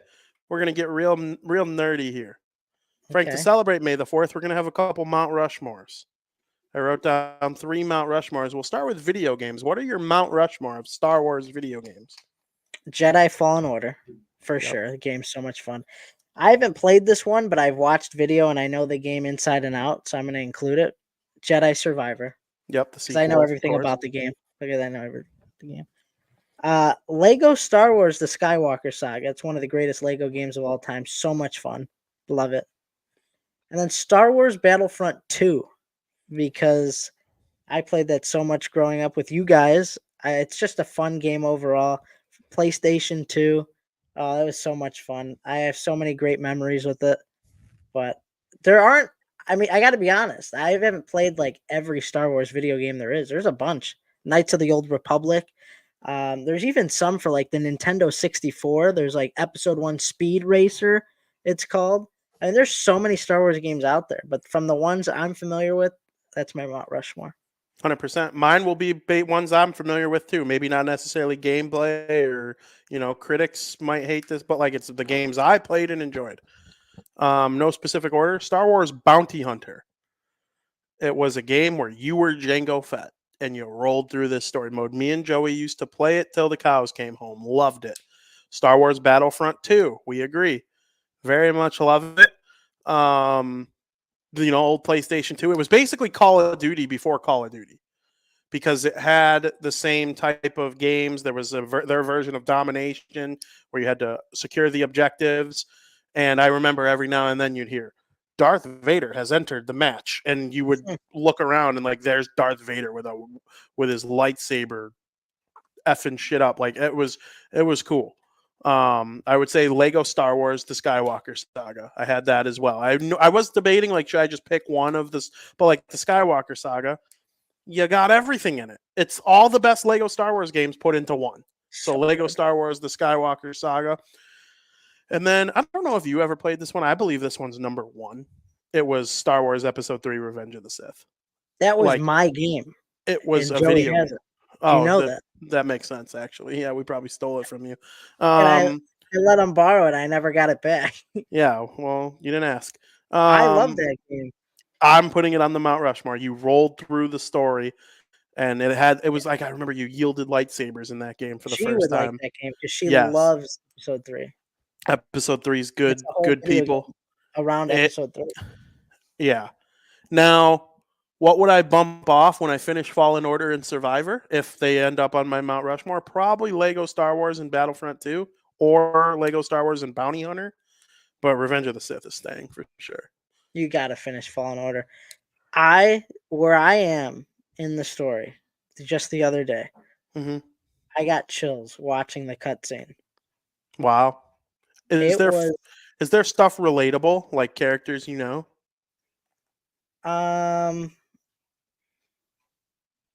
If you watch Clone Wars, yeah. Yeah. Okay. Then yeah. Hell yeah. It relates. Oh my god, that cutscene was unbelievable. Okay, I'm gonna get there. I'll get there. Frank, Mount Rushmore of Star Wars movies. To me, this is pretty easy. I got Episode 3, Episode 5, Episode 6, and Episode 7. Wow. Okay. 6 is my favorite of all time. Wow. By a mile. Not even close. 3 always gives me the feels for the reasons it is. I love 7. And 5 is just, I don't know. I feel like 5 is just a good movie. A lot of people have 5 as their number 1, but not me. It's up there, but not my favorite. 5 is my number 1. It is on my you see a lot of people. It's like a lot of people's number 1. Most people consider it the greatest sequel of all time. Yeah. I would put 5 1. Again, this really doesn't have to be in any order. I would go 4 2. Love. Oh yeah, I didn't do them in an order. Yeah, I just did it. I love A New Hope. It started it all. I would put 3, absolutely. And then I was back and forth between 6, 7, and Rogue One. And I ultimately decided at this point, this May the 4th be with you, 2024, it's Rogue One. I love Rogue One. You simpleton. You need big shiny things. No. Rogue One, the story that it tells and the ending that it has is elite. Elite. And oh yeah, I love every second of it. The way it ends, they didn't hold back. They weren't P words about it. Like they did it. They did the thing. And it happened, and oh my, it's great. Shout out to Star Wars Episode 1, The Phantom Menace. Will be returning to theaters next week. Hate that too. Yeah, I love that. You're crazy. So I don't invite you to go see it in theaters? No. Yeah, that's banana lands. Oh, so I'm 29. 1 came out when I was 4, 3 at the theaters. I have seen 2, 3, Rogue One, Solo, 7, 8, 9, all in theaters. I have never seen 1 in theaters. I was too young. We had a double sleepover with our aunt and uncle. We watched on Friday night Episode 1, and then we went to the theaters and saw Episode 2. So it will be the first time ever seeing 1 in theaters, and I'm very, very excited for it. Cannot wait. Frank, Mount Rushmore of Star Wars characters. Listen, I have a character on my list. If you know me, you know this character is going to be on the list. Is it frickin' Jar Jar Binks? No. Okay, then you're fine. I'm not going to shit on any other character. If you know me, this character is going to be on my list. Was it So I'll BB-8? save. It's BB-8. I'm obsessed with BB-8. I You kind of this look like BB-8 a little bit. He might be my number one in the entire series. Like That's okay. honestly, I'm obsessed with this little droid. So it's BB-8. Gotta have Darth Vader. Darth Vader's iconic. I love Darth Vader. Obi-Wan Kenobi. I love him old, young. I like him as Ewan McGregor. I couldn't think of his name. I like him as Ewan McGregor. I like him as the old guy in 4, 5, and 6 or whatever. Listen, if I get my Kenobi daily dose, it's great. The show is great. Love Obi-Wan Kenobi. And then Yoda. I love Yoda. There's just something about him, warm and fuzzy. Like if he was out there just on the streets, you just want to pick him up and give him a hug. He gives you that warm and fuzzy feeling. Kind of chalk, not really. That BB-8's not chalk, but I wouldn't say it's all. There are 10 characters that I think would be considered chalk. I feel like So Luke's on everybody's list, but I could take him or leave him. no, I mean you can't take him early. He's the main character of the Yeah, entire I know, but saga he for the doesn't. most part. But he doesn't like do anything. Like for me, he's all right. No, you need him, but you like other people around him more. Yeah, I get that, yeah, but don't say yeah. you can take him or leave him. Star Wars Well, doesn't I'm saying exist me per without like Luke. I could take him or leave him. Like if there was a I think different main character, like there are 10 characters that would be chalk. 3 of your 4 are those guys. Most of yeah, mine probably will be too. My favorite characters in all of Star Wars, of course, Darth Vader / Anakin Skywalker. That is the greatest villain in any story ever told. I firmly believe that. It's a tragedy. There's happy, there's sad. The character development, he goes from a kid to an anti-hero to a hero again. Then he becomes the greatest villain who ever lived while still having like a heart, if that makes sense. Like it's an interesting character dynamic. There's nothing ever like him ever really created. It's almost like George Lucas wanted to capture the story of Hitler and Jesus and combine them into one. That's Darth Vader. My second favorite character, Han Solo. Han Solo is funny, he's witty, he's brave, he's smart, he's handsome, he's charming. Everything he says is like funny or like something that makes me be like, huh, I want to think like Han. We need more Hans in the world. We would all be a lot less stressed if everyone was like Han. So yeah, definitely got Han on my list. Number 3, Mando. I definitely think Mando has to make the list for me because that TV show is just absolutely incredible and he makes it. The way Pedro Pascal portrays him, it's almost like you have Jango Fett and Boba Fett. They're mixed together, but they're a lot more calm and cool. Like Mando's not obsessed with just killing people for money, like Jango Fett and Boba Fett were, or delivering a person to a master for money. Like everything was about money for Jango and Boba. Bring me Han Solo.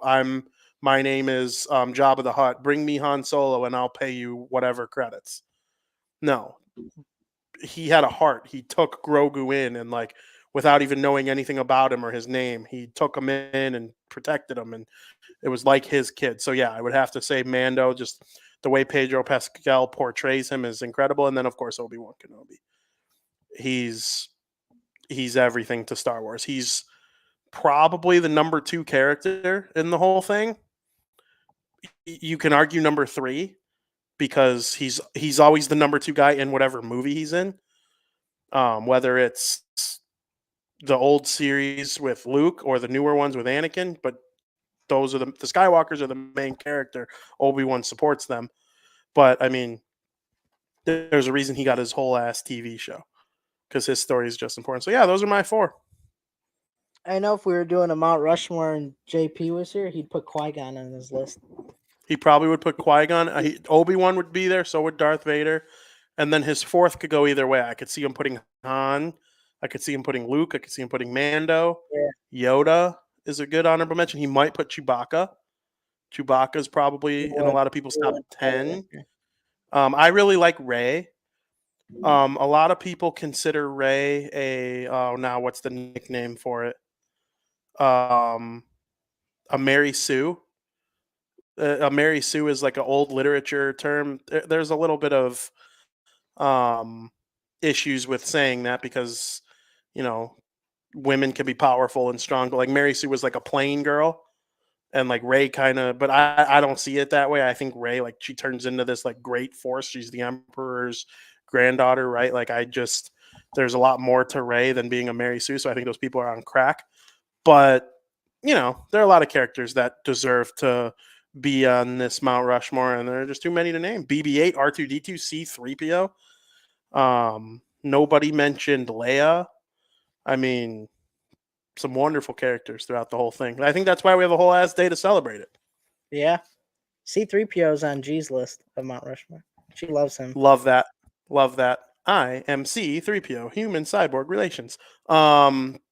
Dude, go see episode 1. Like, what? What are you talking? Darth Maul, Qui-Gon.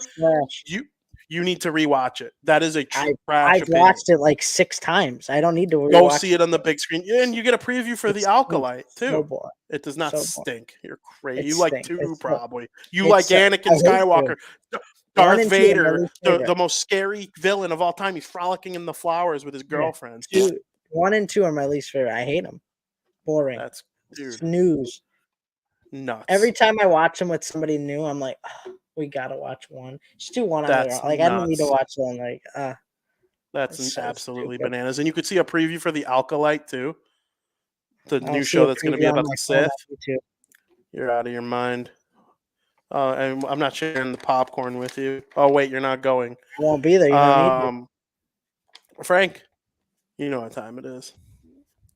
It's time for America's favorite podcast segment of the week.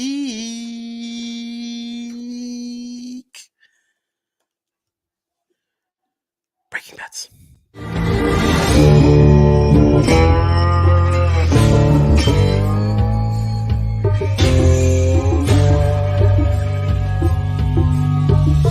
Where's my money, bitch? Welcome to America's favorite podcast segment of the week. Foga da Sok Saltarese.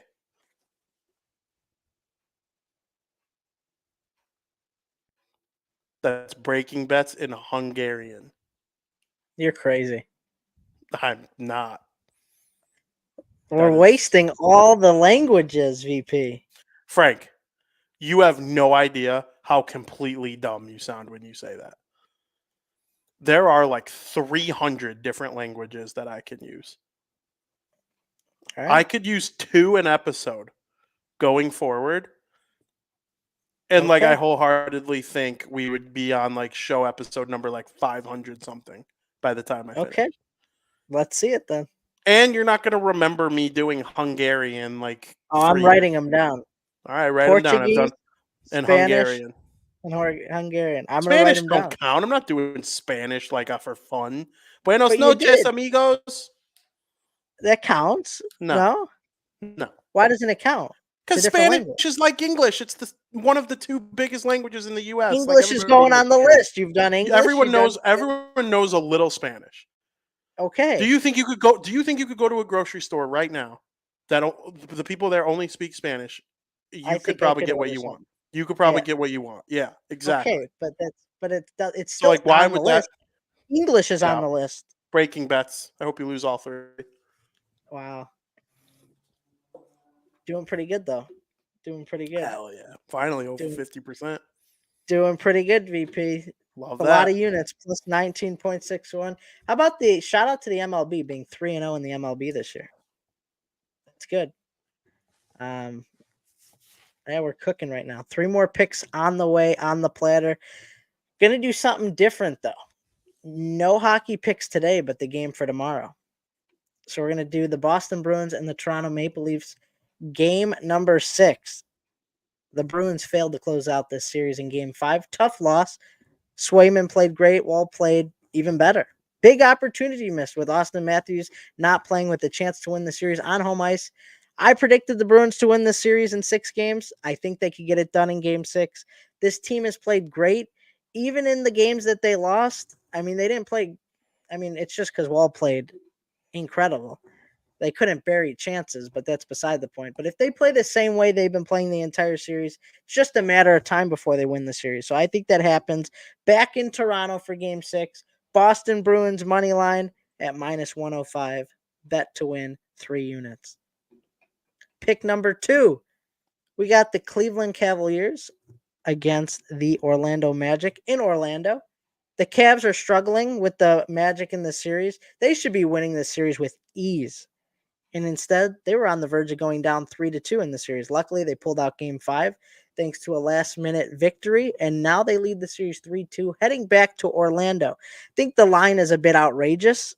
Orlando's a 3-point favorite. Now, I don't mind the Magic being favored, given how tough they've played the Cavs in this series. But a 3-point favorite, bit too much for me. I think the books are overvaluing the Magic at this point in time, but I think the Cavs, they come up clutch in this game, in a series clinching game, so they don't have to shift back to Cleveland where anything could happen in a Game 7. I like the Cavs plus 3.5 at -105. Bet to win 5 units. I think it's a big clinching game for the Cleveland Cavaliers. Then we'll shift to the undefeated MLB. Great game tonight. Can't wait for this game. Got the Chicago Cubs and the New York Mets. We're going to go with the Cubs money line. Shota Imanaga has been lights out this season. Whips, .80. ERA under 1. Immaculate he's pitched. The Cubs have actually won all 5 games that he's pitched in. He's 4-0 on the season. Series is tied up at 1 apiece against the Mets. I expect the Cubs to win Game 3 of the series. Jose Butto, been great this season, but struggles with control. Walks a lot of batters occasionally. He can walk 4 or 5 batters a game, which is a ton. This Cubs team is very patient, and they actually rank 8th in the MLB with base on balls. A lot of base runners for the Cubs. Could lead to another victory. Things could get ugly for Shota Imanaga. I love this guy. He's fantastic. A lot of fun. He likes to have fun on the mound. That's a guy who doesn't think of baseball as work. Like Austin Matthews, he thinks of it as like, I'm here to have fun. I'm here to win. That's the guy I want on my team. Listen, if he does what he does right now all year, he really has a chance to win the Cy Young. He's been that good.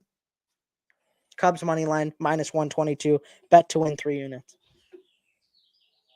Do you know what happened on this day last year? I don't. On this day last year, the New Jersey Devils defeated the New York Rangers in Game 7 of the first round, 4-0, and advanced to the second round. Wow. Damn. What a day.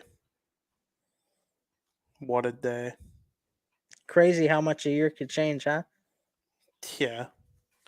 Hey, third youngest team in the NHL. It happens. I hear you, VP. They'll be back.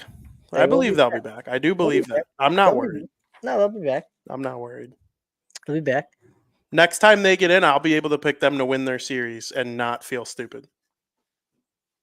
Even if they don't win, like you don't win every series, even if you're a really good team like Winnipeg or Yeah. Vancouver, Nashville, whoever loses that series will be a good team going away. You know, it happens. It absolutely happens. They're probably Vegas, Dallas, whoever loses that series is a great team going away. Florida, Tampa Bay, Boston, Toronto. Yeah, we'll see. What else you got, Frank? Not much. I'll be seeing you this weekend. You sure will. Not an overly busy weekend, I don't think, but No? still got some shit to do. Probably You want- gonna go see the Challengers tomorrow. Oh, nice. Got to show you something. All the people at home can admire. I think I know what this is gonna be. Yeah. VP? That must be Katie. You don't think I'm wearing that Yeah. shit? Why not? Grow up. I wear the cool shit. Uh, Way cool. Way cool. it's all right. Way, I like way the Twins jerseys. I like them, mostly all of them. I really do. People, what are you getting mad? It's a freaking third. It's the city. They're meant to look a little funky. Like, I literally like, none of them are traditional. None of them look like a baseball jersey that has ever existed. If they did, they'd be stupid. Because then just get a normal alternate. Mhm. They are meant to look funky. And I really mostly like all of them. There was one that I thought was super trash. Like, even I couldn't get myself to like it. I can't remember which one it is, though. That's how trash it is. It might not even be that trash if I can't even remember it. All right, Frank. That was fun. White That Sox was stink. fun. Twins win 10 in a row. Did they Yeah. choke again? Oh, yeah. They were up 2 in every game of the series. The final was I know it was 4-4, but I know they were up 4-2. 10-5. They No, they're stink. bad. They're bad, dude. It is what it They're more is, than man. bad. Go They're more, Sox. My Red Sox, big weekend. Big weekend. I still don't think they're good. I still think at the end of the year they'll be well under 500. how about the Mariners giving hell to the Braves? Whew! Yeah, I'm not happy about the Braves losing, but I'm happy for the M's. I really am. Really am. Are they winning again? Oh no, they're down 5-0 now, but they've taken 2 of. You're not going to win every game. I can't tell if I lost Frankie or it's me. Let's see. I'm looking right now to see if it's me or if it's Frankie who's paused. Let's see. I'm still delaying whether or not it is me or Frankie. Oh, it actually looks like it's Frankie who's gone. Yep, it is me. I'm here. I hope everybody enjoyed today's show. I can't really close it out without Frankie coming back, but I'll sit here and talk. So I hope everybody is enjoying the playoffs. There's a lot going on. In fact, while Frankie's gone, I will read off what's going on with the trophies going on in the NHL right now. So we have the Vezina Trophy, which was announced on Monday. The Vezina Trophy will go to one of Sergei Bobrovsky of the Florida Panthers, Connor Hellebuck of the Winnipeg Jets, or Thatcher Demko of the Vancouver Canucks. I believe it will ultimately end up being Connor Hellebuck who takes it. On Tuesday, they announced the Calder Trophy nominees. It will be Connor Bedard of the Chicago Blackhawks, Luke Hughes of the New Jersey Devils, and Brock Faber of the Minnesota Wild. It will likely be Connor Bedard who takes home that trophy. And then the Norris Trophy was announced today. It will be the winner, one of Cale Makar of the Colorado Avalanche, Quinn Hughes of the Vancouver Canucks, and Roman Josi of the Nashville Predators. We're not going to make our picks or anything like that. Pretty standard. I mean, Hellebuck and Bedard are locks. I think the Norris Trophy could go one of two ways. I would have voted for Quinn this year, but Cale Makar is the best. There are people that definitely voted for him to win. He very well might. I thought Josi was a lock to win it a couple years, and then Makar won it. So, like, if Makar won it this year, I'd be 0% surprised. It very well could happen. So, I don't think the Norris is a lock. But, Frank, while you were kind of glitching there, I went over the trophies that we never really talked about. It's all basically chalk, like you said, except for the Norris. It is. And I get media emails from the NHL. So I could tell you the awards, how they're going to be announced before we go. So today we got the Norris. Tomorrow will be the Bill Masterton Trophy. Friday we will learn the Jack Adams Award nominees. Saturday we will learn the nominees for the Lady Byng Memorial Trophy. On Sunday we will learn the nominees for the Frank Selke Trophy. It wouldn't shock me if they officially change it to the Patrice Bergeron Trophy at some point. Monday will be the Willie O'Ree Community Hero Award nominees. Tuesday will be the Hart Memorial Trophy nominees, and Wednesday will be the Ted Lindsay Award nominees. So by our next show, we will know every award nominee. So that's exciting. We're not going to go over the winners necessarily. We'll have a whole show dedicated to the NHL awards. I feel like you can't change the name of the trophy. Like, that'd be like bad. Well, they have multiple times. I know, but I just feel like it's like a disrespectful thing to do. If there's one where it's going to happen, it's the Selke. I know. I just feel like that's like morally wrong. We'll see. We'll see. I would lean towards yes, it does happen.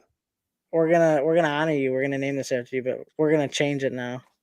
Like, I don't know. Well, I mean, who the hell is Frank make Selke? make a different award for him. Don't like diss this guy. You know what I mean? Selke never played in the NHL? Oh yeah, get that shit out of here. It's the Bergeron Nah, Award. see, I don't like that. I don't like that. Make a different trophy for Bergeron. I'm Don't do telling you, don't do the old guy dirty. That's just mean and disrespectful. it's gonna You know, happen. Okay, make a Bergeron Award and then give the Selke to make points not need to be needed. Just best defensive forward, and then yeah, make do the something like Bergeron that. Award. Make the Bergeron Award like the best two-way forward. There you go. Do something like that. Just don't get rid of the trophy. Like, I just feel like you're shitting on the guy then. Not you, but just You know you know. who would be like in contention for that this season if like points weren't half of it? Hmm. Jason Dickinson. He was great. Awesome defensive forward this season. And he scored 22 goals. Like, holy crap. Yeah. He will be a top 10 finisher for the Selke Trophy. He won't be a nominee, of course. It's probably going to be Barkov, Matthews, Crosby, guys like that this season. We'll see if Heischer gets a vote or two. I'm sure Elias Pettersson will get some votes. I'm excited to see if Dickinson has a top. I wonder if Tab has a vote. Or if my guy, I don't think my guy Nate has a vote. He might. If he does, I'd love to see him give Dickinson like a fifth place. If I had a vote, I'd give Dickinson a fifth place vote. Maybe I'd have to give Heischer a fifth place vote. Maybe I don't know. I want to have a vote. I one day will have a vote. I'm positive of it. I don't know. I don't think you get every award. I want to vote on an NHL award once. If you do it once, you probably do it twice, 3 times, however. But I want to vote on an NHL award, and that is one of my main life goals. You'll get there. Wholeheartedly. We're close. Frank, you got anything else? I do not. Enjoying the nice weather. It's beautiful out. Got the window open. Absolutely. It Feels was great. another good show. Had a blast doing it. Got 2 big games tonight. Dallas and Vegas.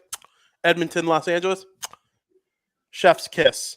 And I hope everybody enjoys the rest of the shows here on the Barroom Network throughout the rest of the week. Make sure you follow us on social media at The King Bean for Frank, at Vinny Parisi for me.